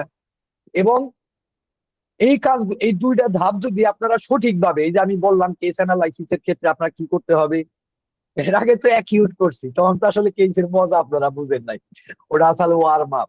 এই যে শুরু হইলো আমাদের কেস নিয়ে ডিসকাশন, আলোচনা। আজকে তো ইজি কেস, তাই এইরকম, সামনে কঠিন কঠিন কেস আসবে। থাকেন সবাই, আশা করি আপনাদের সবকিছু গুছায় আসবে। আজকে যে নোটটা আমি সিকোয়েন্সটা বললাম মনে রাখেন, দেখবেন প্রত্যেকটা কেস আমাদের এটা ভাবতে হচ্ছে। প্রথমে অ্যাপ্রোচ, তারপর হচ্ছে তারপর হচ্ছে এবং অবশ্যই আমরা কিন্তু ক্রনোলজিক্যাল অ্যাসেসমেন্ট করে আসছি, বংশগত এবং অতীতে তার রোগের ধরন এগুলো দেখে আসছি, সাপ্রেশনের ইতিহাস, ভ্যাকসিনেশনের ইতিহাস, এগুলো কিন্তু মাথায় রাখছি। তারপর হচ্ছে রোগীর মধ্যে সর্বশেষ লক্ষণ কি এবং সেন্টার অফ গ্র্যাভিটি কোথায়, কেসের সেন্টার অফ গ্র্যাভিটি কোথায়। এই কেসের centre of gravity physical, particularly respiratory and gastrointestinal tract, এবং বেসমেন্ট হচ্ছে respiratory tract, sick complain respiratory tract. তাহলে আমরা দেখতেছি এই কেস আসলে ফিজিক্যাল স্তরে। এখন ফিজিক্যাল স্তরের কেসের মধ্যে আর মেন্টাল স্তরের কেসের মধ্যে আমাদের কেনই জানতে হবে, কেন এই সেন্টার অফ গ্র্যাভিটি গুরুত্বপূর্ণ। আগামীতে আমরা যখন ধীরে ধীরে কমপ্লেক্স কেস গুলাতে যাব, তখন আমরা দেখায় দিব হাতে হাতে। শুধু আপাতত এইটুকু মনে রাখেন, পুরা সিমটমস এর গুরুত্ব আকাশ পাতাল নাই হয়ে যাইতে পারে। যেমন একটা ম্যানিয়াক রোগী বা one sided mental emotional disease রোগী, যে তার সমস্ত পুরাটাই মন এবং ইমোশনে, এইরকম রোগীর ক্ষেত্রে তার খাদ্যের পছন্দ অপছন্দ বহু সময় চারানা পয়সার মূল্যও পাবে না, চারানা পয়সারও না। মানে ফিজিক্যাল সিমটমস একটা দুইটা যদি থাকেও কোনো মূল্য নাও পাইতে পারে। কথাটা বুঝছেন কিনা? তাহলে আমার দেখার চোখ তৈরি হবে না যদি আমি না জানি যে এই কেসের আক্রান্তের জায়গাটা কোথায়, কোথায় কেসটা ভর করে আছে। কথাটা বুঝছেন? আবার যদি দেখা যায় একটা কেস কমপ্লিটলি ফিজিক্যাল স্তরে, একটা মাত্র মেন্টাল বা দুইটা মাত্র মেন্টাল লক্ষণ আছে, সেই ক্ষেত্রে আপনার সমস্ত কিনোট ফিজিক্যাল স্তরে, তখন যারা মনে করেন সবার আগে মেন্টাল লক্ষণ সেটাকে সবার আগে গুরুত্ব দিব, তারা ফেল করবেন, তারা ভুল করবেন কেসটাতে। ওই লক্ষণ হয়তো তার জন্মের থেকে আছে, তার হয়তো 3 লেয়ার আগে, মানে 3 বার ওষুধ দেওয়ার পরে দেয় না, ওটা 1 লেয়ার হবো, রয়ে গেছে। যেমন একটা উদাহরণ দেই, আপনাদের মনে হবে যে ফসফরাসের রোগী তো কোনোদিন কৃপণ হইতে পারে না, এক্সারবেশনটা থাকে,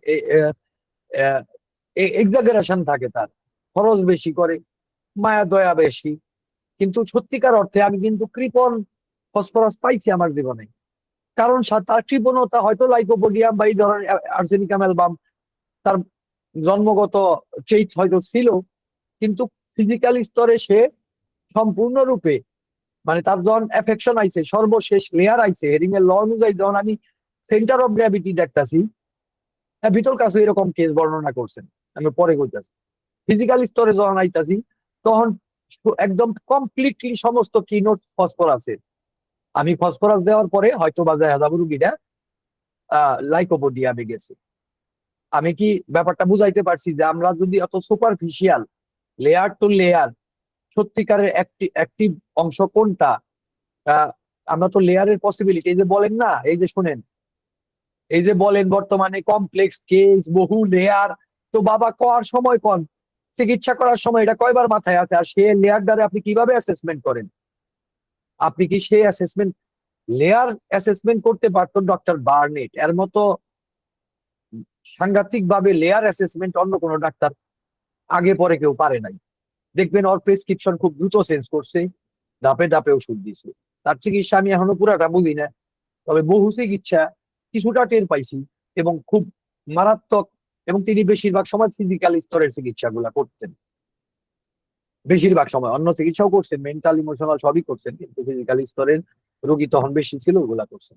তো যাই হোক, আমি যেটা বলতেছিলাম, তো আপনি যদি এইভাবে না ভাবেন, সেন্টার অফ গ্র্যাভিটির অ্যাসেসমেন্ট না করেন, তাহলে আপনার ভুল করার পসিবিলিটি। একজন তো কইলেন যে আমি মানসিক লক্ষণের গুরুত্ব দিব, হ্যাঁ অবশ্যই দিব, থাকলে কেন দিব না?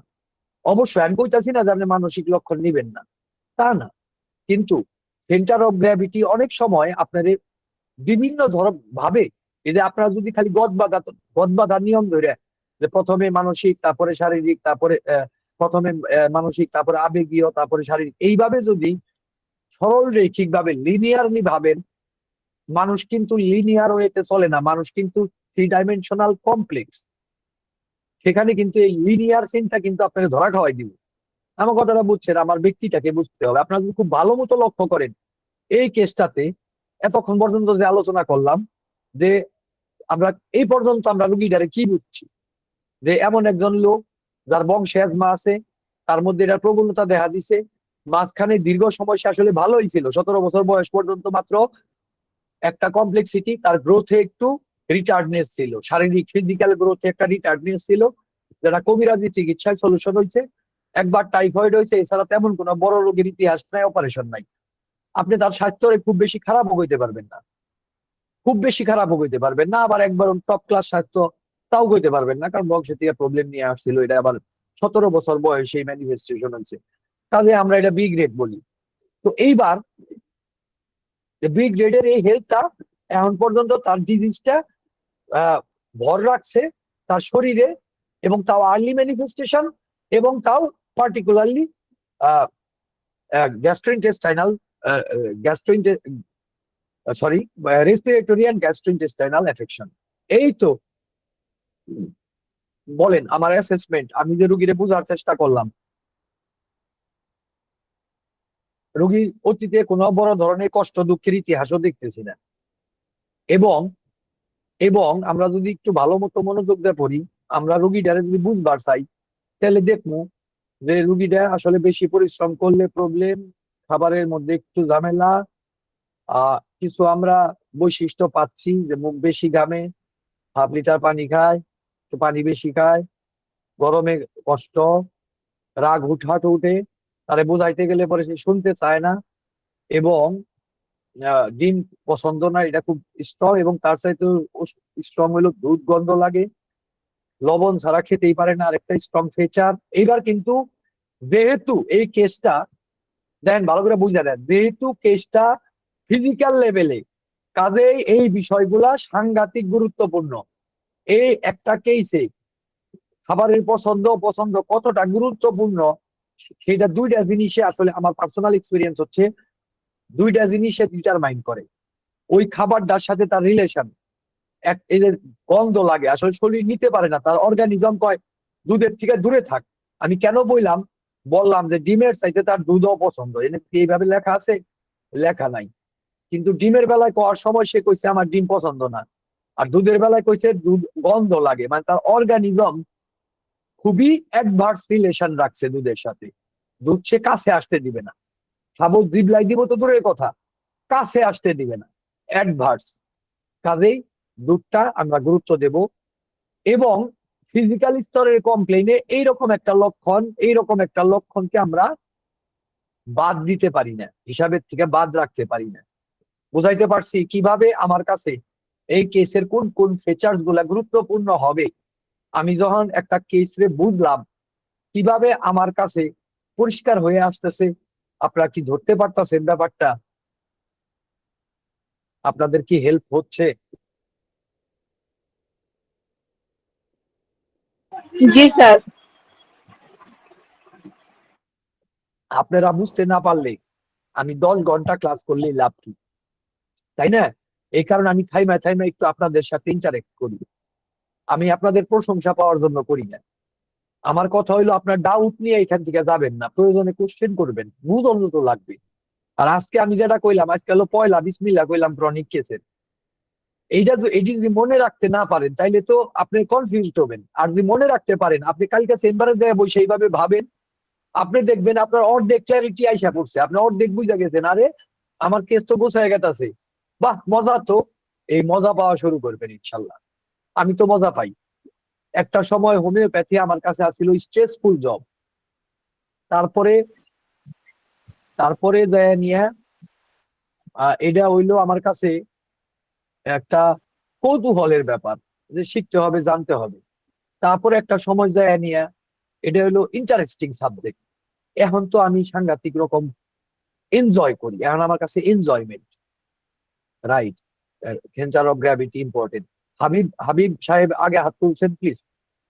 অল্প কথা, একদম আধা জি মিনিটের স্যার, মধ্যে কথা বলতে আসসালামু হবে, আলাইকুম। কারণ আরো বোঝা অনেক আলোচনা স্যার, আছে। আমার একটা প্রশ্ন, স্যার এইখানে নেট্রামিউর আসলো, ফসফরাস আসলো বা আসে কিছুটা গেল, এখন স্যার জি মেইন পজিশনটা কি আপনার এই যে রোগীর যে কন্ডিশনটা, যে শ্বাসকষ্ট, হ্যাঁ, স্যার শুনতে পাচ্ছেন কি স্যার?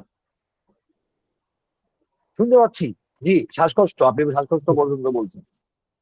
জি জি, আমি বলছিলাম যে এইখানে স্যার আমি কি কোন মেডিসিনটাকে আগে রাখবো, যেটা আমাকে যে রিলিফ দেয় তাড়াতাড়ি, যে রুগীটা শ্বাসকষ্ট হচ্ছে, এখন এখানে ফসফরাস হোক বা নেট্রামিউর হোক, এইখানে স্যার আপনি কোন জিনিসটা আগায় রাখছেন?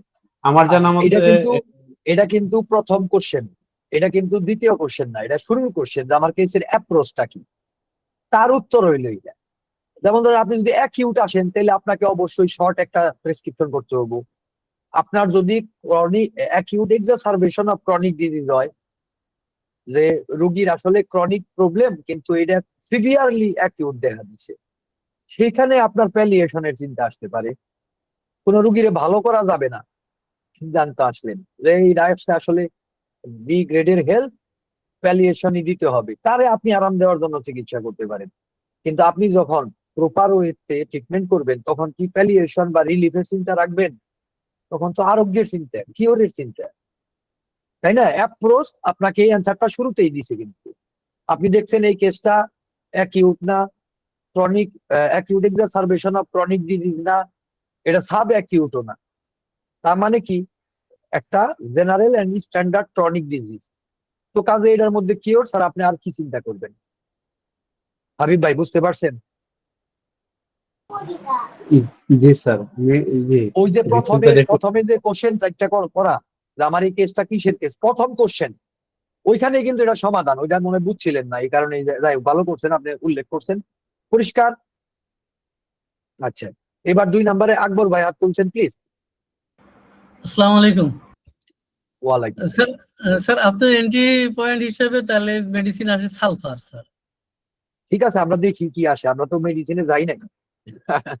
এখানে আমরা আমরা এটা যেটা পরে দেখছি, আসতেছি। গরমে খারাপ লাগে, হিট ইনটলারেন্স আছে, ঘামে আরাম, গোসল অপছন্দ, তারপরে রাগে। তারপর এরপর সুদীপ সুদীপ সাহেব মনে হয় হাত তুলছেন। সুদীপ বসাক, প্লিজ বলেন। জি স্যার, আমি মানে শিওর না, যেটা বলতে চাচ্ছিলাম যে আপনি যখন ওষুধ সম্পর্কে আলোচনা করবেন বা এই ক্লাসগুলো পরবর্তীতেও থাকতে পারে, একটু ডোজ বা মাত্রা বা কত পটেন্সি দিচ্ছেন বা কি করা যায়, এইগুলো যদি একটু সাময়িক আলোচনা করে দিতেন তাহলে খুব ভালো হয়। আপনার কথাটা আমার কাছে খুবই অস্পষ্ট কোনো কারণে, আপনি একটু লিখে দেন। হ্যাঁ, লিখে দেন আপনি আসলে কি জানতে চাইলেন। আমি বলতেছি, আপনার কথাটা ঠিক বুঝি নাই। আর আরেকজন জি হাত স্যার, তুলছিলেন, আমি উমর আসলে ফারুক ভাই। বলতেছিলাম যে পরবর্তীতে এই আচ্ছা, ক্লাসগুলো হয়তো থাকবে, মানে ওষুধের মাত্রা বা ডোজ সম্পর্কে যদি এখানে একটু আলোচনা করে দিতেন। আমি ওষুধে যাইতেই পারলাম না, যেটা শিখাইতেছি এটা বাদ দিয়ে আরেকখানে গেলাম মানে আপনি যে আপনি তো ওষুধটা প্রেজেন্টে আপনি নাই। দিচ্ছেন ওটা কি না, পটেন্সিতে আপনি দিচ্ছেন বা কিভাবে দিচ্ছেন, আপনি এগুলো আপনি একটু যদি প্রেজেন্টে ক্লিয়ার না করে থেকে বলে আপনি দিতেন আর কি। ফিউচারে আছেন কেন? পরবর্তীতে হয়তো আপনি ক্লাস থাকলে এগুলো বলবেন এ বিস্তারিত। সন্দীপ বসাক, আপনি ক্লাসে ঢুকেন আগে, আপনি ক্লাসে ঢুকেন। আপনি ক্লাস বাদ দিয়ে তো আপনি অনেক এগিয়ে গেছেন গা। আপনি তো প্রেজেন্টে নাই। যে লোক প্রেজেন্টে থাকবেন না সে শিখতে পারবেন না, যদি শেখার মতো কিছু আমার মাধ্যমে থাকে। আপনি তো ফিউচারে যায় বসে রয়েছেন। সরি স্যার, মানে এটা আগেই আপনি বললাম যে কইতাছেন পটেন্সি, আমি এখন তো ওষুধই বললাম না। আমি এখনো প্রেসক্রিপশন বলি নাই, আপনি ওষুধ পটেন্সির কথা আলোচনা করলেন কিভাবে? কামাল উদ্দিন, দ্রুত বলেন। জি স্যার, আসসালামু আলাইকুম স্যার। ওয়ালাইকুম সালাম। স্যার আমরা তো, আমার যেটুকু একটু মোটামুটি আইডিয়া থাকছে স্যার, এটা হলো আমরা রোগীর present complain, first history, present history এবং মায়াজম ভিত্তিক যে সিমটম গুলো কালেকশন করি স্যার। ওখানে স্যার সবগুলো বিবেচনাকে অ্যানালাইসিস করতে করতে যদি স্যার এক একটা মেডিসিনের পক্ষে যদি স্যার 2, 4, 5টা 7টা যদি লক্ষণ যদি মিলে যায় স্যার, ওইটাই আমরা সিলেকশন করি। কিন্তু এ ব্যাপারে এখানে একেবারে মনে হচ্ছে অগোছালো। আমার মনে হয় যদি ওইরকম হয় তাহলে তার আমাদের জন্য সুবিধা হয়। মনে করেন 20টা আমরা সিমটম কালেকশন করলাম, ওখানে দেখা যাচ্ছে 5-6টা কালেকশন একটা অসুখ রেমেডিকে ইন্ডিকেট করতেছে, তখন আমরা কি ওই দিক দিয়ে ওই মেডিসিন সিলেকশন করবো স্যার? এটা একটু জানার বিষয় ছিল স্যার। প্রথম কথা হলো, এটাই তো আপনার ক্লাসগুলোতে শিখবেন। এটা তো প্রথম ক্লাসে শিখে ফেলাইতে পারবো, এটা তো সম্ভব না। কথাটা বুঝছেন কিনা? দেখতে থাকেন, আস্তে আস্তে আয়ত্ত আসবে। যেগুলো জি জি এখন শিখাইতেছি, এটা যদি আয়ত্ত করতে না পারেন এগুলা কোনোদিনও পারবেন না। কেন বলতেছি আমি বলে দিই। একটা রোগীতে 20টা সিমটমস এ বাদ দিয়ে 2টা কি নোটস এর উপরে প্রেসক্রিপশন করতে হইতে পারে, এটা অসম্ভব না। কথাটা বুঝছেন কিনা? এই কারণে রুগীকে বুঝতে হয়, রুগীর অ্যাক্টিভ ডোমেইনটা বুঝতে হয়, রুগীর লক্ষণকে বুঝতে হয়, কোনটা জীবনী শক্তি অ্যাক্টিভলি প্রেজেন্ট করতে চাচ্ছে তা বুঝতে হয়, লেয়ারকে বুঝতে হয়, কোনটা আগের থেকেই বিদ্যমান লেয়ার বুঝতে হয়, প্রয়োজনে জিজ্ঞাসা করতে হয়। যেমন ধরেন, একজন রুগী যে বললাম কৃপণের যে উদাহরণ দিলাম, সারা জীবন ধরে কৃপণ, আর রুগীর প্রবলেম স্টার্ট করছে ধরেন 3 মাস ধরে একটা প্রবলেম স্টার্ট করে, তার জন্য আপনি প্রেসক্রিপশন করবেন তার ফুল পিকচার অন্য আরেকটা ওষুধ যে ফসফরাসে সাপোর্ট করতেছে, আহ, যেটাতে অ্যাকচুয়ালি রুগীর সমস্ত কিনোট সব ফিজিক্যাল সিমটমস আছে। ওইখানে কি আপনি ওই মানসিক লক্ষণ নিয়ে বসে থাকবেন নাকি? তাই না? সর্বশেষ লেয়ার দেখাইতেছে, এগুলোই তো আমি বলতেছি। কিন্তু আপনি এইটাই বললাম, আপনি ওইটাই আবার প্রশ্ন করলেন যে কিভাবে করবো ওই লোক, তাহলে তো আপনি বুঝেনি না এই কথা। ভালো মতো খেয়াল করেন, প্রয়োজনে বারবার দেখেন ভিডিও, এখানে অনেক বড় বড় কথা বলা হয়েছে, অনেক গভীর শিক্ষা মানে আলোচনা করা হয়েছে। এগুলা কিন্তু খেয়াল করতে হবে কামাল উদ্দিন ভাই। উমর ফারুক সাহেবের সম্ভবত আমি মিস করছি। হ্যাঁ, আপনার প্রশ্নটা নিয়ে আবার আমি পরবর্তী আলোচনায় চলে যাবো। অলরেডি 11টা 12 বেজে গেছে। ক্লাস বেশি করতে আমার প্রবলেম নাই, কিন্তু আপনাদেরই অনেকের প্রবলেম, আপনারা ক্লাস বেশি করতে চান না। বলেন। আসসালামু আলাইকুম ওয়ালাইকুম সালাম। জি জি, স্যার। আপনার এখানে আপনার আমি মিস করছি হয়তো। জি বলেন। স্যার, স্যার একটু বিনয়ের সহিত জানতে চাচ্ছি, সেটা হলো একটা কেস টেকিং করার পরে মাইন্ড, ইমোশন, ফিজিক্যাল, তিনটা জিনিসই কম বেশি এসে যায়, বা তিনটাই একটার সাথে আর একটা ওতপ্রোতভাবে জড়িত। তো সেক্ষেত্রে আমরা এই তিনটার মধ্যে কোনটাকে আমরা আসলে প্রাধান্য দিব? এবং যে কেসটা স্যার আপনি আমাদেরকে ডেমনস্ট্রেশন দিলেন, সেখানে স্যার আমরা জেনেছি বা দেখেছি যে আপনি ফিজিক্যালকে স্যার মূল্যায়ন করেছেন, অগ্রাধিকার দিয়েছেন। স্যার এটা কিসের ভিত্তিতে এটা অ্যাসেসমেন্ট করবো স্যার, এই এই যে তিনটার একটু আগে মধ্যে? বললাম, সেন্টার অফ গ্র্যাভিটি এবং সর্বশেষ প্রদর্শিত সিমটোম্যাটোলজি। কথাটা বুঝছেন কিনা? ওই সেন্টার অফ গ্র্যাভিটিটা যখন আপনি যখন বুঝলেন যে কে আসলে সেন্টার করছে ফিজিক্যাল স্তরে, তখন আপনারও তো সমান ধরনের গুরুত্ব প্রদান করতে হবে ফিজিক্যাল স্তরে, তাই না? জি স্যার। এই কেসে তার মেন্টাল, ইমোশনাল, দেখেন খুব বেশি ডিস্টারবেন্স নাই, তার অল্প একটু ভয় আছে। মানুষের রক্ত দেখলে ভয় লাগে, এবং একা থাকতে পারে না, অস্থির লাগে এবং মানুষের সাথে থাকতে ভালো লাগে। অবশ্যই আমরা গুরুত্ব দেব, কেন গুরুত্ব দেব না, অবশ্যই গুরুত্ব দেব। কিন্তু কিন্তু দেখেন, এটা মাত্র তার, কিন্তু আসলে আপনি কিন্তু তার বলতে পারেন না যে সে মেন্টালি আর ইমোশনালি ডিসচার্জ। আমার কথাটা বুঝতে পারছেন ওমর ফারুক সাহেব? ঠিক, আপনি কি এটা বলতে পারেন? আপনি কিন্তু বলতে পারেন সে রেসপিরেটরি ট্র্যাক্ট, হ্যাঁ, শ্বাসকষ্ট বা গ্যাস্ট্রোইন্টেস্টাইনাল সিস্টেমে সে ডিসচার্জ। সে যদি 10 জনের কাছে কান্নাকাটি করে, কেউ বলতে আরে ভাই শ্বাসকষ্টের জ্বালায় মরে গেলাম না, কথাটা বুঝছেন? কিন্তু তার এইটা নিয়ে সে কমপ্লেন করবে না, কথাটা বুঝছেন কিনা? কিন্তু এটা একটা গুরুত্বপূর্ণ বৈশিষ্ট্য, আমরা অবশ্যই গুরুত্ব দেব। এখন তারপরে যদি ডিস্ট্রিবিউশনটা সমান থাকে, তাইলে তো অবশ্যই আমাদের কেন তো একটা রূপরেখা বহু আগেই দিয়ে গেছে যে আমরা অবশ্যই মেন্টাল ফ্যাকাল্টিরে সবার আগে গুরুত্ব দেব, এবং তারপর ইমোশনাল, তারপর ফিজিক্যাল। এবং সেখানেও পার্থক্য আছে। দুর্বল মেন্টাল সিমটমস এর চাইতে strong physical symptoms, intense physical symptoms এবং পিকুইলিয়ার ফিজিক্যাল সিমটমস, আপনি বলেন তো কোনটারে গুরুত্ব দেওয়া উচিত? আপনিই বলেন আপনার কমন সেন্স থেকে। এই রুগীর জন্য তার জীবনী শক্তির বিবেচনায় একটা দুর্বল মেন্টাল সিমটমস, ওই রুগী কইলো যে আমার স্মরণ শক্তি একটু কম, ওকে, আর খাবারের বেলায় বললো ডাক্তার সাহেব আমি দুধ গ্যালনে গ্যালনে খাইতে পারি। আচ্ছা, আপনি বলেন এই দুইটার মধ্যে কোন লক্ষণটা বেশি গুরুত্বপূর্ণ? ফারুক সাহেব বলেন। স্যার সিকুলিয়ার যেটা, সেটাকে তো আমরা ই করি সাধারণত। হ্যাঁ হ্যাঁ, সিকুলিয়ার সিম্পটম, রেয়ার না অর না, সিকুলিয়ার এইখানে আমি যে সিম্পটম দুইটা যেটা, লক্ষণ বলছি, রুগীর বলছে যে আমার স্মরণ শক্তি, আমি মাঝে মাঝে নাম ভুলা যাই, আরেকটা বলছে যে আমি গ্যালনে গ্যালনে দুধ খাইতে পারি। এই দুইটা লক্ষণ তার সমানভাবে ডিস্ট্রিবিউশন, তার এই দুইটা লক্ষণের মধ্যে কোনটা আমার জন্য বেশি গুরুত্বপূর্ণ বলেন? স্যার যে ভুলে যাওয়াটা, মেমোরি লস। এইটাই হচ্ছে বড় ভুল, এইটা হচ্ছে বড় ভুল মানুষের শরীরে। না সবাই হাত তুলেন না ভাই, প্রশ্নোত্তরের সেশন আসলে আবার পরে, এখন সবাই হাত নামায় ফেলাম। ফারুক সাহেবের উত্তরের পর আমি একটু প্রসিড করুন, কেস আজকেরটা বড় না, কিন্তু আপনাদের তো শেষ করতে হবে, অলরেডি 11:15 বাজে। এইভাবেই আলোচনা হবে, এটা একটা আড্ডার মতো, এই ক্লাসটাই আড্ডার মতো, এইভাবেই এখন থেকে ক্রনিক কেস গুলা নিয়ে আমরা ডিসকাস করব। তো এইবার ফারুক সাহেবের আমি বুঝাই দিই, একজন মানুষের একটা লক্ষণ কতটা গুরুত্বপূর্ণ, তার ভাইটাল মেজারমেন্ট পদ্ধতি কি, কে বলতে পারবেন?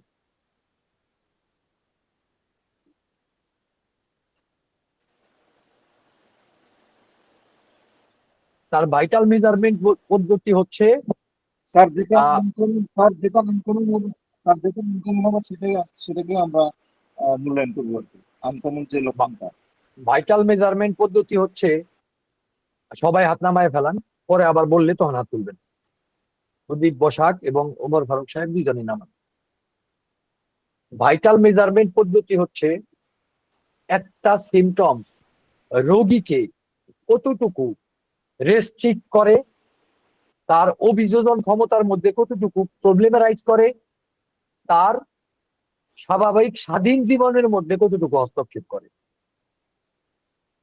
ওকে, এটা হচ্ছে একদম ভাইটাল মেজারমেন্ট পদ্ধতি, যে ফ্রিডম কতটুকু নষ্ট করতেছে।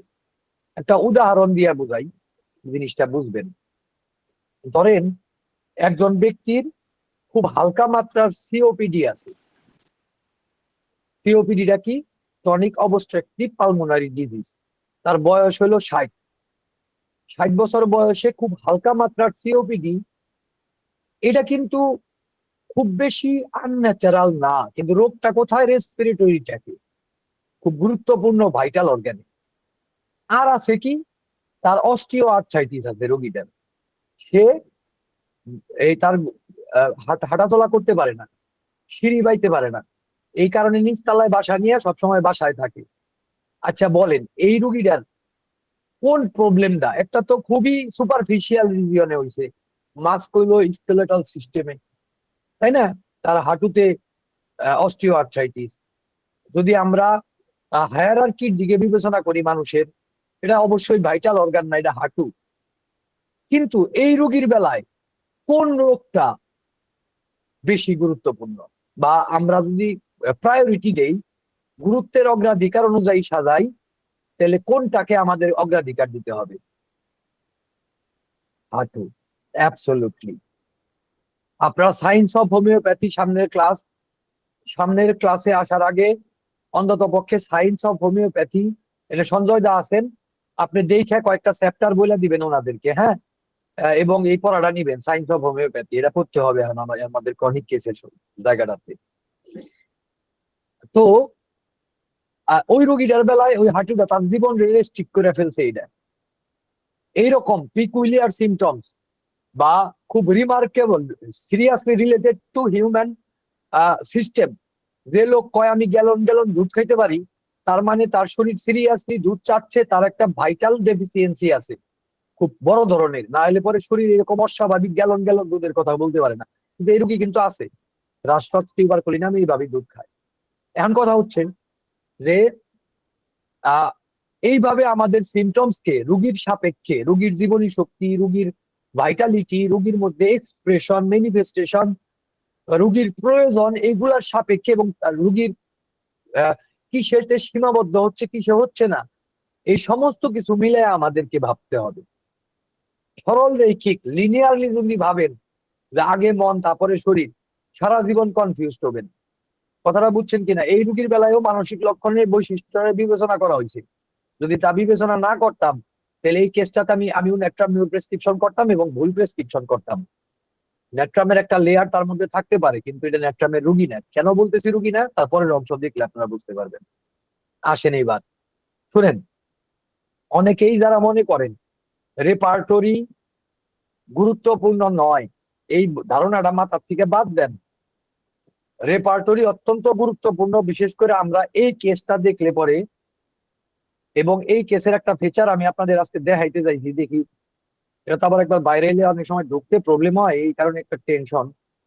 দেখি আমি পরে আপনাদের এই ব্যাপারটা দেখাইতে পারি কিনা লাস্টে। এই হচ্ছে রেপার্টরি। দেখেন অ্যাকচুয়ালি এই কেসটাতে ফসফরাস এবং ন্যাট্রামিওর দুইটা ওষুধ হাই আছে, এবং তৃতীয় যে সাজেশন করছিলেন সালফার, দেখেন তৃতীয়তে আছে, কিন্তু এটা সালফারের কেস না। এই কেসটাতে যদি সালফার হইতে হয় তাইলে তার অবশ্যই বার্নিং থাকতে হবে, কারণ এটা ফিজিক্যাল স্তরের কেস। তাহলে ফিজিক্যাল স্তরের বা এই স্টেজের সালফারের যে লক্ষণ তা থাকতে হবে। এই কারণে ওষুধের স্টেজিং খুব গুরুত্বপূর্ণ, বোঝাটা খুবই গুরুত্বপূর্ণ। দেখেন এখানে সালফারের হাত পায়ের তলায় জ্বালা পোড়াটা নাই, ডিজায়ার সুইট অনেক স্ট্রং থাকার কথা, এবং সেই সাথে ডিজায়ার ফ্যাট থাকার কথা, এটা অ্যাবারশন। এরপর আসেন ন্যাট্রাম মিউরেটিকাম। ন্যাট্রাম মিউরেটিকামের হাই পসিবিলিটি ছিল, কিন্তু ন্যাট্রাম মিউরেটিকাম আমার শেষ পর্যন্ত মনে হয় নাই। কেন মনে হয় নাই? যে অ্যাকচুয়ালি এই রুগীটা আসলে সত্যিকারেই খুব মিশুক এবং খুব সহজেই অন্যের সাথে মানে সিম্প্যাথেটিক হইতো, ওপেন। সবচাইতে বড় কথা, এই রুগীটা দুনিয়ার ওপেন, অতটা ওপেন মানুষ ন্যাট্রাম মিউর অন্ততপক্ষে অ্যাক্টিভলি বর্তমানে হইতে পারে না। আমি আপনাদেরকে পরে যদি পারি আমার রেপার্টরি ওইখানে সফটওয়্যারে ঢুইকে একটা ইন্টারেস্টিং ব্যাপার আমি এখান থেকে দেখাবো আপনাদের। এখানে একটা নোট দেওয়া আছে, আপনারা এই নোট গুলা পড়েন, হ্যাঁ, বাসায় যখন কেসটা পাবেন তখন এই নোট গুলা পড়েন। এখানে কিন্তু খুব সুন্দর একটা অ্যাসেসমেন্ট দেওয়া আছে, ওটা আপনারা একটু পড়বেন, ঠিক আছে? আর এখানে আমি রেপার্টরির এই ব্যাপারটা আমি আরেকটু পরে দেখাম। তবে হ্যাঁ, এখন থেকে রেপার্টরির ব্যাপারে কিন্তু গুরুত্ব দিতে হবে। দেখেন আমি কি কি জিনিস নিছি। ডিসনিয়া মানে সিপ কমপ্লেন, এক্সারশন আফটার, মিল্কে তার দুনিয়ার অ্যাভারশন, এটা থার্ড গ্রেডে নিছি। ডিজায়ার সল্ট, লবণ ছাড়া খাইতেই পারে না। 2, অ্যাকচুয়ালি লবণ প্রচুর পরিমাণ লাগে যারা 2 গ্রেডে দিতে গেলে, তো আমাদের এখানে দেখেন 2। পার্সপিরেশন গুরুত্বপূর্ণ একটা, মানে অদ্ভুত একটা ফিচার, মুভ গামস আছে নিয়েছি। Hated person who had offended, কেউ করলে এটা খুবই স্ট্রং ছিল না, কিন্তু রোগীর মধ্যে ছিল। অ্যাকচুয়ালি এটা অনেক সময় তারা ভুলভাবে অ্যাসেসমেন্ট করে, এটা কিন্তু সাবধান থাকেন। যখন বলা হয় আপনার রাগ থাইকা যায় কিনা, এটা অনেক সময় বিশেষ করে ফসফরাস ভুল অ্যাসেসমেন্ট করে অনেক সময়। তার রিসেন্টলি একটা ঘটনা ঘটছে, মানে একটা মজার ঘটনার কথা কই। মানে হোমিওপ্যাথির অনেক জোক মানে কৌতুক আছে। তো বিচল কাছের সম্ভবত একটা ক্লাসে একটা মজার কৌতুক তৈরি হয়েছিল, যে জিজ্ঞাসা করছে যে তোমাদের মধ্যে কেউ এরকম আছো যে একজনরে ভালোবাসো এবং তার মধ্যে মানে সম্পূর্ণরূপে নিবেদিত দুইজন লোক খারাইছে, একজন ন্যাট্রাম মিউর, একজন ফসফরাস। হ্যাঁ, যখন ন্যাট্রাম মিউরে বর্ণনা করা গেছে তখন কইছে হ্যাঁ আমি 20 বছর আগে একজনরে ভালোবাসতাম, এখন ওই ভালোবাসি। যখন ফসফরাস রে বর্ণনা করা কইছে তখন কইতাছে যে আমি যখন যার প্রেমে পড়ি তখন সম্পূর্ণই নিবেদিত ভাবে প্রেমে পড়ি, এই পর্যন্ত 5টা প্রেম করছি, সর্বশেষ প্রেমিকার উপরেও আমি সম্পূর্ণরূপে নিবেদিত, আগের দিতেও নিবেদিত হয়েছিলাম। ব্যাপারটা বুঝাইতে পারছি কিনা? তার এই ঘটনাটা হলো অনেকটা এইরকম যে ওই রিসেন্ট ঘটনা মনে করে অনেক সময় রুগীরা উত্তর দেয়া দেয়। ওই রকম কনফিউশন যদি থাকে তখন এটা মানে স্ট্রেংথ আমরা কমাই দিই। ডিজায়ার কোম্পানি দেয়া সাংঘাতিক, একা সে থাকতেই পারে না, এটা তো দেখে। যদি সে রুগী এটা না করতো যে আমি একা থাকলে ফাপড় লাগে, তাইলে হয়তো আমি এতটা গুরুত্ব দিতাম না ব্যাপারটারে। কিন্তু এত সুস্পষ্ট একটা মেন্টাল সিমটমস তো আমরা বাদ দিতে পারি না। এবং ব্যাপারটা ঠিক সিমটমস না, একদম strong features of patient which is continuing now. তো কাজে এটারে আমরা এবং কনসোলেশন অ্যাগ্রাভেশন আমরা বাদ দিতে পারি না, রাখছি। তবে 0 আপনারা দেখেন এটার মধ্যে আমি কোনো গ্রেড দেই নাই। কেন গ্রেড দেই নাই? কারণ এটা আমার সন্দেহজনক। একজন ব্যক্তি 17 বছর বয়স, দ্যাট মিনস একটা টিনেজার পিউবার্টির সময় যখন চেঞ্জ হয় তখন তাদের একটা ইরিটেবিলিটি বেশি থাকে এবং তারা অনেক সময় আছে যে একটু স্বাবলম্বী নিজের আইডেন্টিটি ক্রিয়েট করতে চায়। কাজে একবার 100% বাদ না দিলেও রাখছি আমি রেপার্টাইজেশনে। কিন্তু কিন্তু এইটারে আমি ওই সময়ের পরিপ্রেক্ষিতে খুব বেশি গুরুত্ব দিতে রাজি না।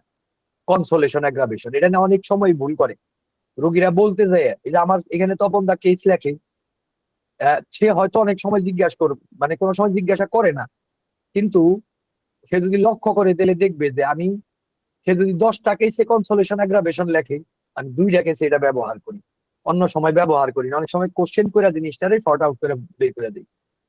এবং পিপাসাটা বেশি বলছে রুগী, একবারে হাফ গ্লাস করে খায়, কিন্তু খুব যে আকাঙ্ক্ষা তীব্রতা সাংঘাতিক ঠান্ডা পানি লাগবে সে এগুলা কিছু বলে নাই। এই কারণে 1 গ্রেডে রাখছি। আপনাদের এটা বলার উদ্দেশ্য অন্য কিছু না, বলার উদ্দেশ্য হলো কিভাবে আমরা গ্রেডিং চিন্তা করি একটা কেসের মধ্যে, এটা দেখানো। এবং বিতল কাজ সবসময় বলেন যে রুগীর মধ্যে যা আছে ওইভাবে গ্রেডিং না করলে বড় ভুল হবে, যেটা আমি আপনাদেরকে লাস্টে দেখাবো যে একটা মাত্র লক্ষণে গ্রেডিং এ এদিক সেদিক করলে কিভাবে সব চেঞ্জ হয়ে যায়। একটু পরে আমি আপনাদেরকে দেখাবো লাস্টে। তো আমরা দেখতেছি রেপার্টরি করার পরে কিন্তু এটা ফসফরাস, ফুল ফিচার্স ফসফরাসের নাই। আমার ধারণা রুগী হয়তো কিছু ওষুধপাতি খাইছে, অনেক আগেকার কেস, 2023 সালের কেস, আমার এখন মনে নাই। কাজে আমি এখন আপনাদের নিশ্চিত ভাবে বলতে পারব না।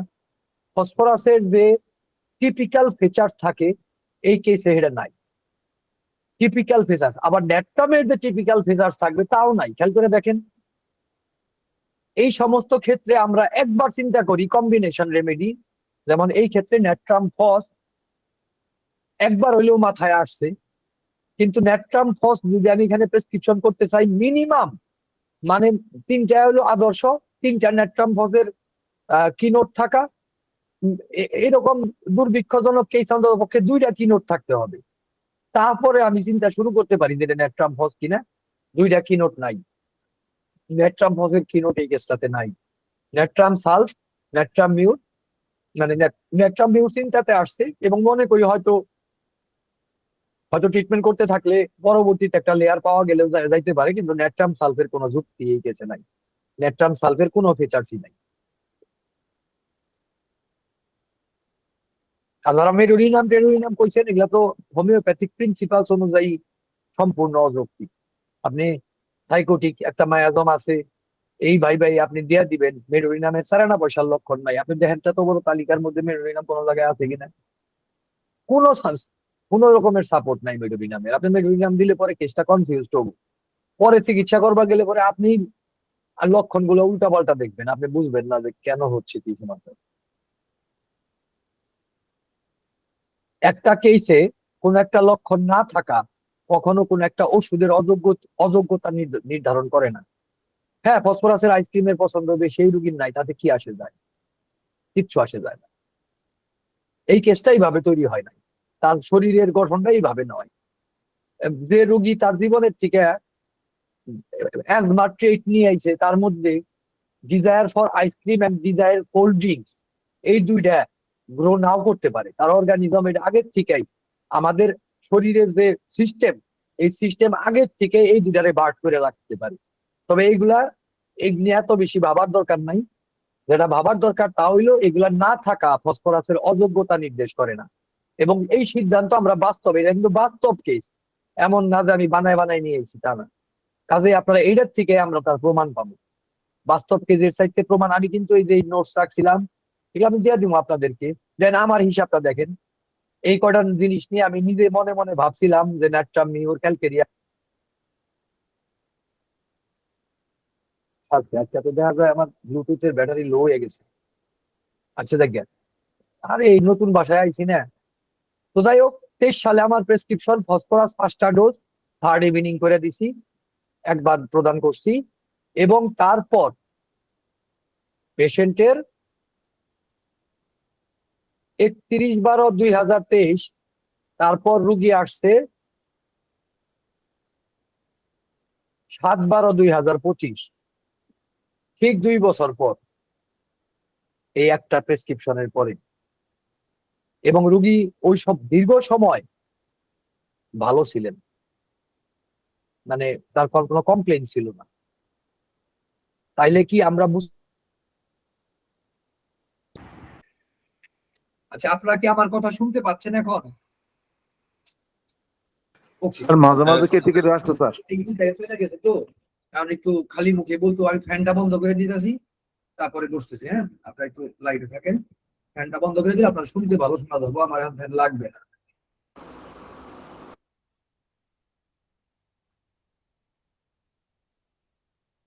একটু লাইটে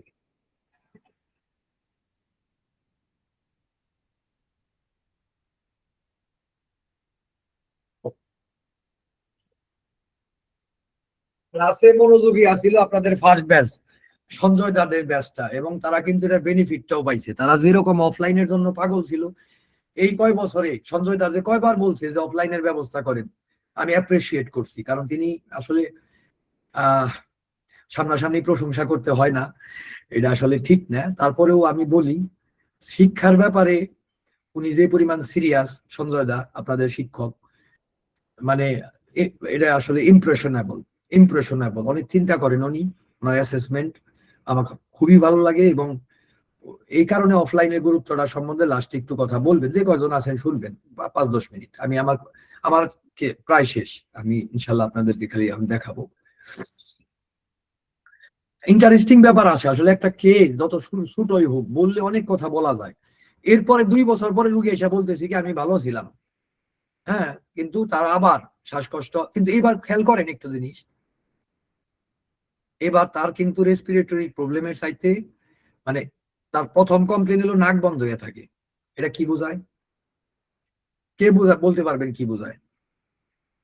এই একটা লাইন অনেক কিছু বুঝাইতেছে। আপনাদের মধ্যে কেউ এই এক লাইন, প্রথম লাইনটা যে কি বুঝাইলো, যে রুগী 2টা লাইন আর কি, যে আমি এতদিন ভালো ছিলাম, তারপরে রুগী কইতাছে যে আমার মানে প্রথম কমপ্লেন সে সাই শব্দ, এটা কিন্তু আছে, এটা ফেরত আইছে সপ্তাহখানেক যাবত।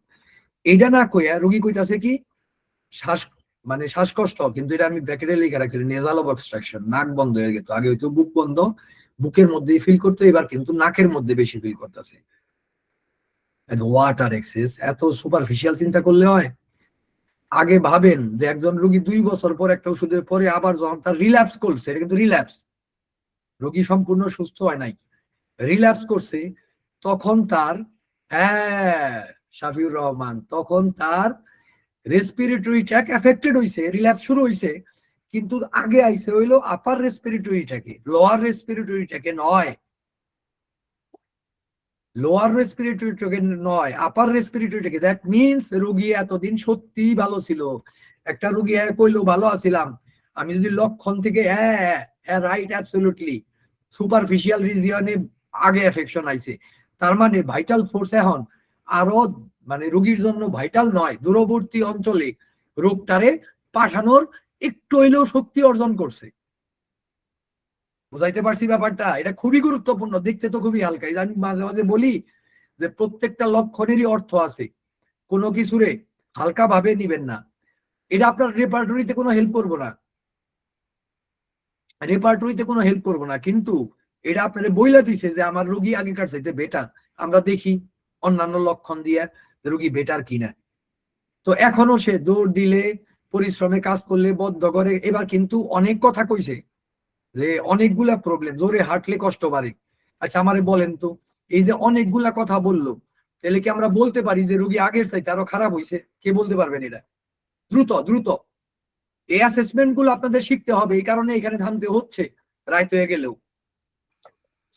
আগের থেকে রুগী ভালো আছে স্যার। জোনায়েদ ভাইয়ের কথা আসলে আমি শুনতে পাই না, প্রবলেমটা আমার এখানে মনে হয় না, কারণ এখন তো আমি হেডফোনে নাই। আচ্ছা আমি বলে দিই, একটা রোগী যদি কোনো একটা সময় ডেসক্রিপশন বেশি দিতে পারে, এটা আগেই নেগেটিভ ভাবে নিবেন না। কোনো একটা কেস যদি সুস্পষ্ট না থাকে, আমাদের হোমিওপ্যাথিক ওষুধের পরে সুস্পষ্ট হইলে, ফিচার সমৃদ্ধ হইলে, বৈশিষ্ট্য পরিচ্ছন্ন হইলে ওইটা কখনো খারাপ না। একটা রোগী অনেকগুলা, তার প্রবলেমটা কিসে বাড়ে কিসে কমে, তা যত বেশি বলুক, তার রোগ বাড়ছে বোঝায় না। রোগ বাড়ছে বোঝায় হলো যে তার সীমাবদ্ধতা, আমি আগে যেটা বলছি যে সে আরো বেশি সীমাবদ্ধ হয়েছে কিনা, কাজ করার সক্ষমতা আরো কমছে কিনা, মেন্টাল স্ট্যাবিলিটি,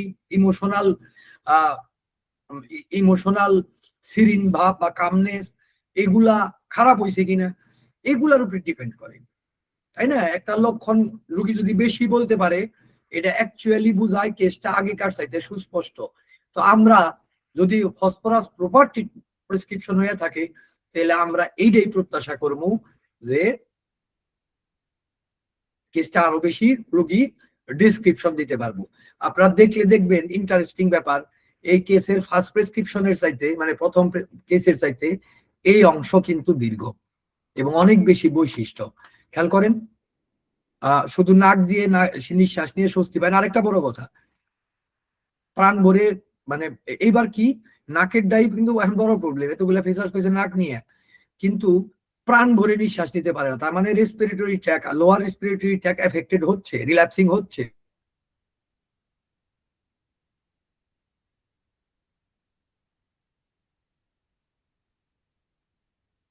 তার মানে আমরা কিন্তু খুব সিকোয়েন্সিয়ালি দেখতাছি যে প্রথমে চেষ্টা করছিল যে আপার রেসপিরেটরি ট্র্যাকে রোগটারে ঠেকতে রাখার জন্য পারে নাই, তারপরে লাঙে একটু কষ্ট হইছে, তারপরে যে এখন এই যে শুরু হইছে, বুকের মধ্যে জ্যাম হয়ে থাকে। এবার রোগী বলতে পারছে যে শীতে বা ঠান্ডায় বাড়ে, বলতে পারছে, মানে এই সাই সাই শব্দটা। এর আগে কিন্তু বলছে গরমের দিনে খালি বাড়ে, গরমের দিনে বাড়ে, কারণ রোগী হলো, পেশেন্ট হলো হট, কিন্তু তার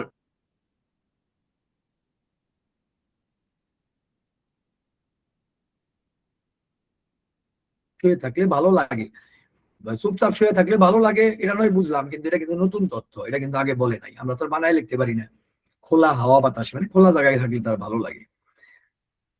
আবারও গ্যাসের সমস্যা, দেখেন এটা ছিল সেকেন্ডারি প্রবলেম, তার আবারও গ্যাসের সমস্যা শুরু হয়েছে। সেক্সুয়াল সমস্যা, 2 বছর যাবত সে বিয়েও করছে এর মধ্যে, মানে আমার এখান থেকে ট্রিটমেন্ট।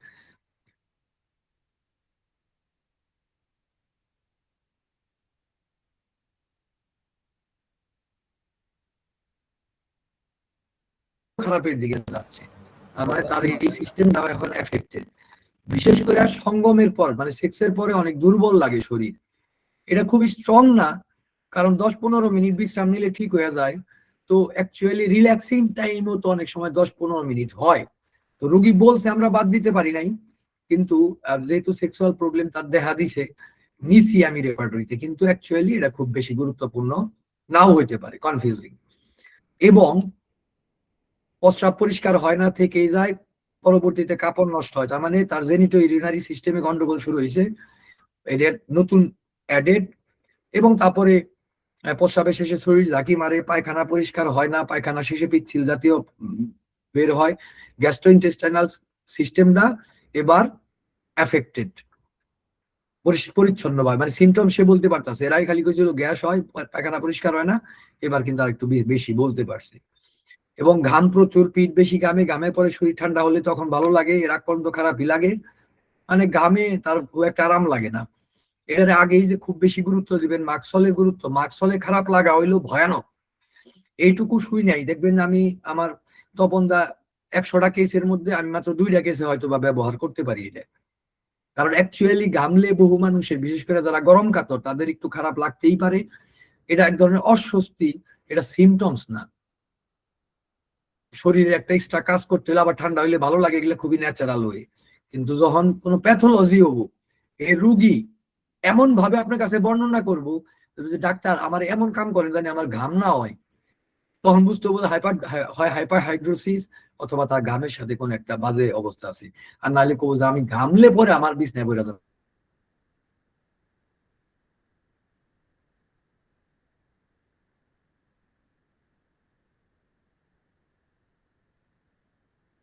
তোর শীতে কাঁথার নিচে হাত পা রাখতে পারে না, সহ্য লাগে। আরেকটা ব্যাপার, অল্পতেই রাগ ওঠে, রাগ উঠলে চেঁচামেচি করে, ছোড়াছুরি করে, ভাঙচুর করে, তবে দামি জিনিস ভাঙে না। রাগের সময় সান্ত্বনা দিলে পক্ষে হলে ভালো লাগে, রাগ দীর্ঘদিন থাকে। খেয়াল করছেন জিনিসটা? এবার আবার সে কইতাছে যে সান্ত্বনা দিলে ভালো লাগে। সে কিন্তু এখন কিন্তু তার বয়স 19-এর বেশি। আমার কথাটা বুঝছেন কিনা? তার মানে আমার ওই সময় যে অ্যাসেসমেন্ট করছিলাম একবারে খারাপ ছিল না। এটারে গুরুত্ব না দিয়া আমি খুব একটা ভুল করি নাই। আমার অ্যাসেসমেন্ট হয়তো বা ঠিকই ছিল। রক্ত দেখতে ভয় লাগে আগেও ছিল, লোকসঙ্গ বেশি পছন্দ, একা থাকতে ভালো লাগে না, বজ্রপাতের ভয়, ভাজা পোড়া মাছ খুব পছন্দ, ঝাল পছন্দ, মিষ্টি খুব পছন্দ, লবণ আগে খেত বছর খানিক যাবত বাদ দিয়েছে, চর্বিও পছন্দ, দুধের গন্ধ শুকলেই বমি আসে, দুধের তৈরি খাবার খেতে পারে। Desire company double plus, sympathetic double plus. বলেন এর পরের প্রেসক্রিপশন কি হবে? দ্রুত, কুইক কুইক। এরপর আমি কি করব? আজকে প্ল্যাসিবো দেব, অন্য কোন ওষুধ দেব, ন্যাট্রামিউর দেব, ফসফরাসি দেব, আগের পোটেন্সি দেব, হাই পোটেন্সি দেব। আপনাদের প্রেসক্রিপশনটা দ্রুত করেন।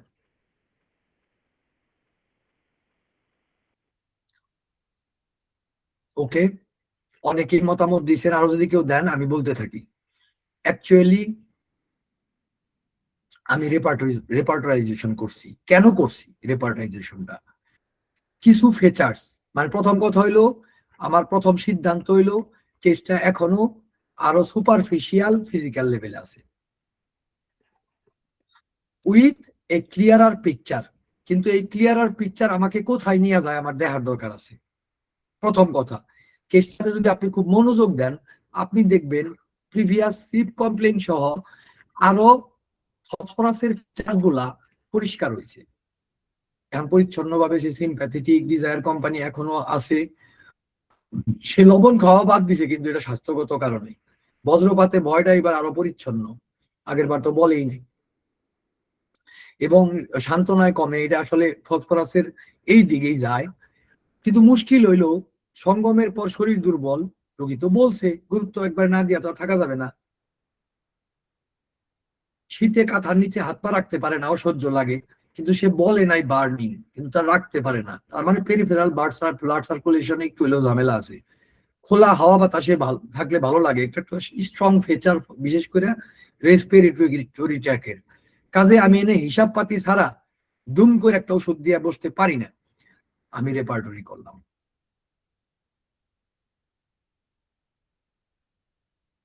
দেখেন এইবার রেপার্টরিতে কিন্তু সিমটমস অনেক বেশি, এবং দেখেন সবগুলো জিনিস কিন্তু নিচ্ছি আমি, এমন না যে নেই নাই। ওই যে ওপেন এয়ার অ্যামোলারেশন যেগুলো বিশেষ করে পরে আসছে, ওগুলো কিন্তু আগে নিয়ে নিছি। উইকনেস আফটার, তো ওই যে মাত্রা কমাই দিছি, great. Uncover inclination of feet, তাও শীতের দিনে শুধু, এই কারণে এটা 1 গ্রেড। ডিজায়ার কোম্পানি, এর আগের বার 3 নিছিলাম, এবার 2 নিছি। 2 নিছি কেন? ডবল প্লাস বলে মানে অ্যাসেসমেন্ট হয়েছে। দ্যাট মিনস আগে আসল প্যাথোলজি, এখন সেই প্যাথোলজিটা উন্নত হয়েছে। এটা কমাই দেওয়া মানে কি রুগী খারাপ হয়েছে? তা তো না, এটা আসলে প্যাথোলজি। লোকজন যারা ফাপড় লাগতো, এবার এটা কয় নাই, কইছে আমার লোকজন ভালো লাগে। দেখেন 3-এর থেকে 2, সিম্প্যাথেটিক 2, অ্যাভারশন টু মিল্ক আগেও যেমনি আসলে এখনো এমনি। দেখেন খাইতে ইচ্ছা করে না, দুধের খাবার খাইতে পারে, এটা 1 কমাই দিতে পারতাম। 1 কমাই দিলে আরো স্ট্রংলি ফসফরাস আইতো, কারণ ফসফরাসে দুধেরও পছন্দটা সেকেন্ড গ্রেড, দরকার নাই। অ্যাভারশন টু ফ্যাট, এই যে শ্বাসকষ্ট এক্সারশন আফটার, এইবার আরো পরিষ্কার হয়েছে মোশন অ্যাগ্রাভেশন শ্বাসকষ্টটা, এবং হুইজিং ড্রাইভারও আছে, এবং ঘাম বেশি, বিশেষ করে পিঠ বেশি ঘামে, আগের বার মুখ বেশি ঘামতো, এবার পিঠ বেশি ঘামে, যে পরিবর্তন আমি নিয়ে নিলাম, থার্স্ট লার্জ কোয়ান্টিটিস এবং fear of thunderstorm, phosphorus, natrum Muir, natrum carb, natrum Muir, pulsatilla. Patient গরম কাতর, আমার আর প্রয়োজন পড়ে না, এনে এনে পরিষ্কার আগেকার ফেজার্স ফেরত আসছে ফসফরাসের কেস। আশা করি আপনাদের এটা নিয়ে কনফিউশন নাই, আজকে সময়ও নাই, প্রশ্নোত্তর হয়তো আপনারা করবেন। এরপর 2025 সালের প্রেসক্রিপশন, কাজে আমার প্রেসক্রিপশনের ধরন দেখেন পাল্টাইছে, 3টা মাত্র ডোজ দিয়েছি পানিতে গুলা, 12 ঘন্টা পর পর খাবে, তারপরে সব প্ল্যাসিবো। এবং তারপরে 27-12 তারিখের যে রিপোর্ট, এটা কত তারিখে রোগী আসছিল,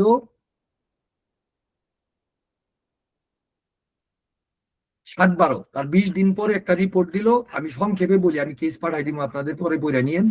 রোগী অলমোস্ট সব দিকে উন্নতি শুরু হয়েছে, কথাটা বুঝছেন কিনা? শুধু সেক্সুয়াল প্রবলেমটা একটু বাড়তির মতো লাগছে রোগীর কাছে, এবং এটার আমার একটা অ্যাসেসমেন্ট আছে, আপনারা জানা রাখেন। সংক্ষেপে বলি, আজকে ক্রনিক কেসে আমি সামনে দেখাবো এটা।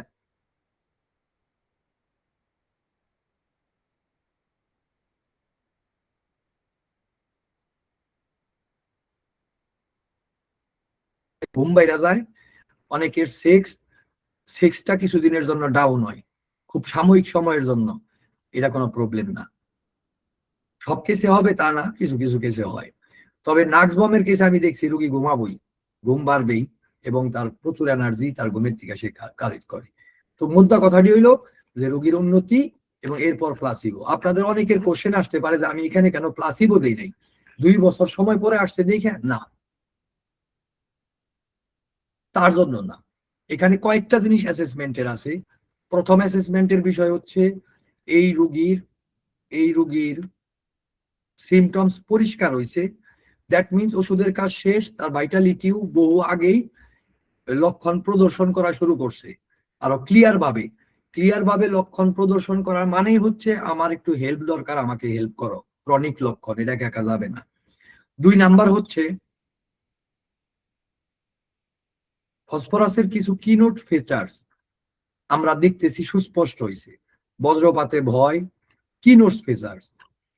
তো এবং সেই সাথে ফসফরাসের আগের যে লক্ষণগুলো ছিল, যে সিক কমপ্লেন, তা আবার ফেরত আইছে, অর্থাৎ সেই স্টেটে ফেরত আসতেছে যেই স্টেটে আমার কাছে একবার রোগী আইসা বলছিল তার জীবনী শক্তি বলতেছে আমাকে হেল্প করো।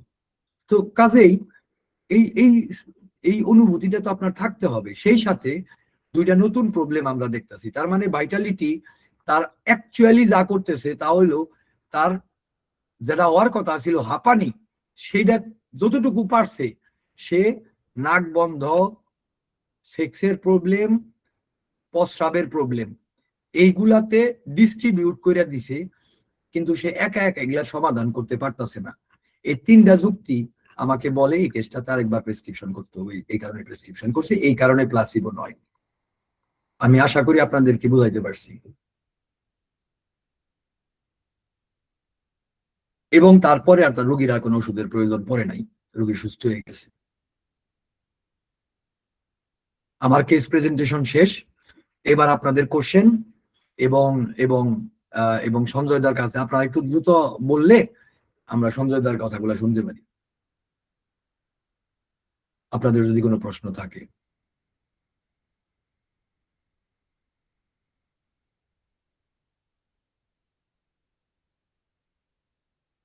জি শাহিন মন্ডল প্লিজ।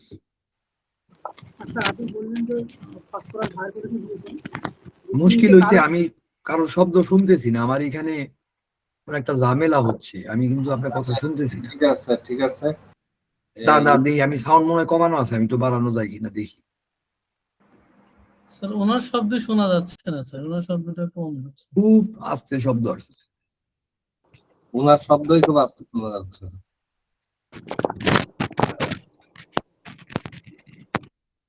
আপনি যে ফসফরাস হাইড্রোজেন যে এখানে দিলেন, আমি একটু কাইটে আবার ঢুকতেছি, আপনারা যায়েন না, আমি আবার ঢুকতেছি।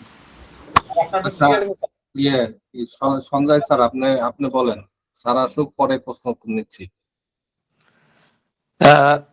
স্যারের ক্লাস আমরা যেভাবে মনোযোগ দিয়ে শুনতেছিলাম, মনোযোগের একটা মানে ব্রেক না হয়ে যায় আর কি। যাই হোক, অসুবিধা নেই, স্যার আসার ফাঁকে বলি। সময় বাঁচাচ্ছি, রাত হয়ে গেছে তো। হ্যাঁ, প্রথম কথা হলো যে প্রথম ব্যাচে আমাদের যে ক্লাসের শিডিউল ছিল সেখানে আমাদের 2 দিন অফলাইন ক্লাস ছিল। আমাদের প্রতি পাশে 2 দিন করে অফলাইন ক্লাস থাকতো এবং আমরা 2 দিন ক্লাস করতাম। সেখানে ক্লাসটা শুরু হতো 10টা থেকে, 10টায় শুরু হতো, কয়টা শেষ হবে তা ঠিক নেই।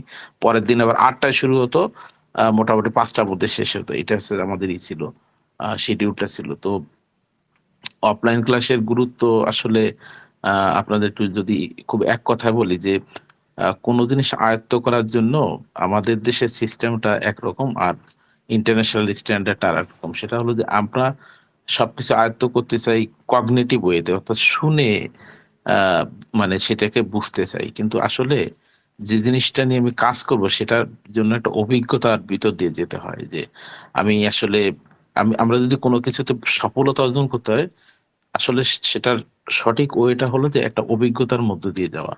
তো অফলাইন ক্লাসটা কিন্তু সেই অভিজ্ঞতার স্পর্শটা দেয়। যেন হোমিওপ্যাথি ডাক্তারিতে যারাই সফল হয়েছে তাদের প্রত্যেকের ইতিহাস নিয়ে নিলে আপনি জানতে পারবেন যে তারা কোনো না কোনো ভালো ডাক্তারের সান্নিধ্যে ছিল। এটা হচ্ছে বেসিক একটা জায়গা, যে ভালো ডাক্তারের সান্নিধ্য ছাড়া হোমিওপ্যাথিতে একেবারে প্রথমবারেই সাকসেস হয়েছে এরকম ডাক্তারের সংখ্যা একেবারে হাজারে দিয়ে না, লাখে একজন এরকম হতে পারে। এই যে বেসিকটা, যে মানে একটা অভিজ্ঞতার মধ্য দিয়ে না গেলে হোমিওপ্যাথিটা আয়ত্ত হয় না। তো অফলাইন ক্লাসটা কিন্তু এরকম একটা পরিবেশে আর এরকম একটা অ্যাপ্রোচে প্রেজেন্ট করা হয়। সেটা হলো কিরকম, যে আপনি যখন সামনাসামনি যাচ্ছেন তখন একটা কেস প্রেজেন্টেশন হলো বা একটা টপিক প্রেজেন্টেশন হলো, তখন আপনার ভুলটাকে কিন্তু আপনি ইনস্ট্যান্টলি বলতে পারতেছেন, অন্যরা কি বলতেছে সেটা শুনতে পারতেছেন, আপনার নিজেদের মধ্যে মানে ক্রসিং হচ্ছে, যেটা আমাদের মধ্যে হতো যে একটা ঘটনাকে আমরা স্যার যখন একটা মানে কেস নিয়ে বলতো বা একটা টপিক নিয়ে বলতো, তখন আমরা সংখ্যা তখন তো কম ছিলাম, তখন আমরা নিজেদের মধ্যে এটা ক্রস টকিং করতাম যে আমি এটা বলছি, এটা ভুল কেন। তো স্যার এই সুযোগটা দিত। এখানে কিন্তু ওই সুযোগটা অনলাইনে হয় না। এই যে অনলাইনে যে হচ্ছে না, এই সুযোগটা না পাওয়ার কারণে না আমাদের চিন্তার যে মৌলিকত্ব এটা ডেভেলপ হচ্ছে না। আরেকটি কথা একটু অ্যাড করে বলি, যে হোমিওপ্যাথিতে আমরা যখন প্রথম ব্যাচে ছিলাম এই হোমিও রেজিস্ট্রে, তখন আমাদের প্রচুর অ্যাসাইনমেন্ট দেওয়া হতো।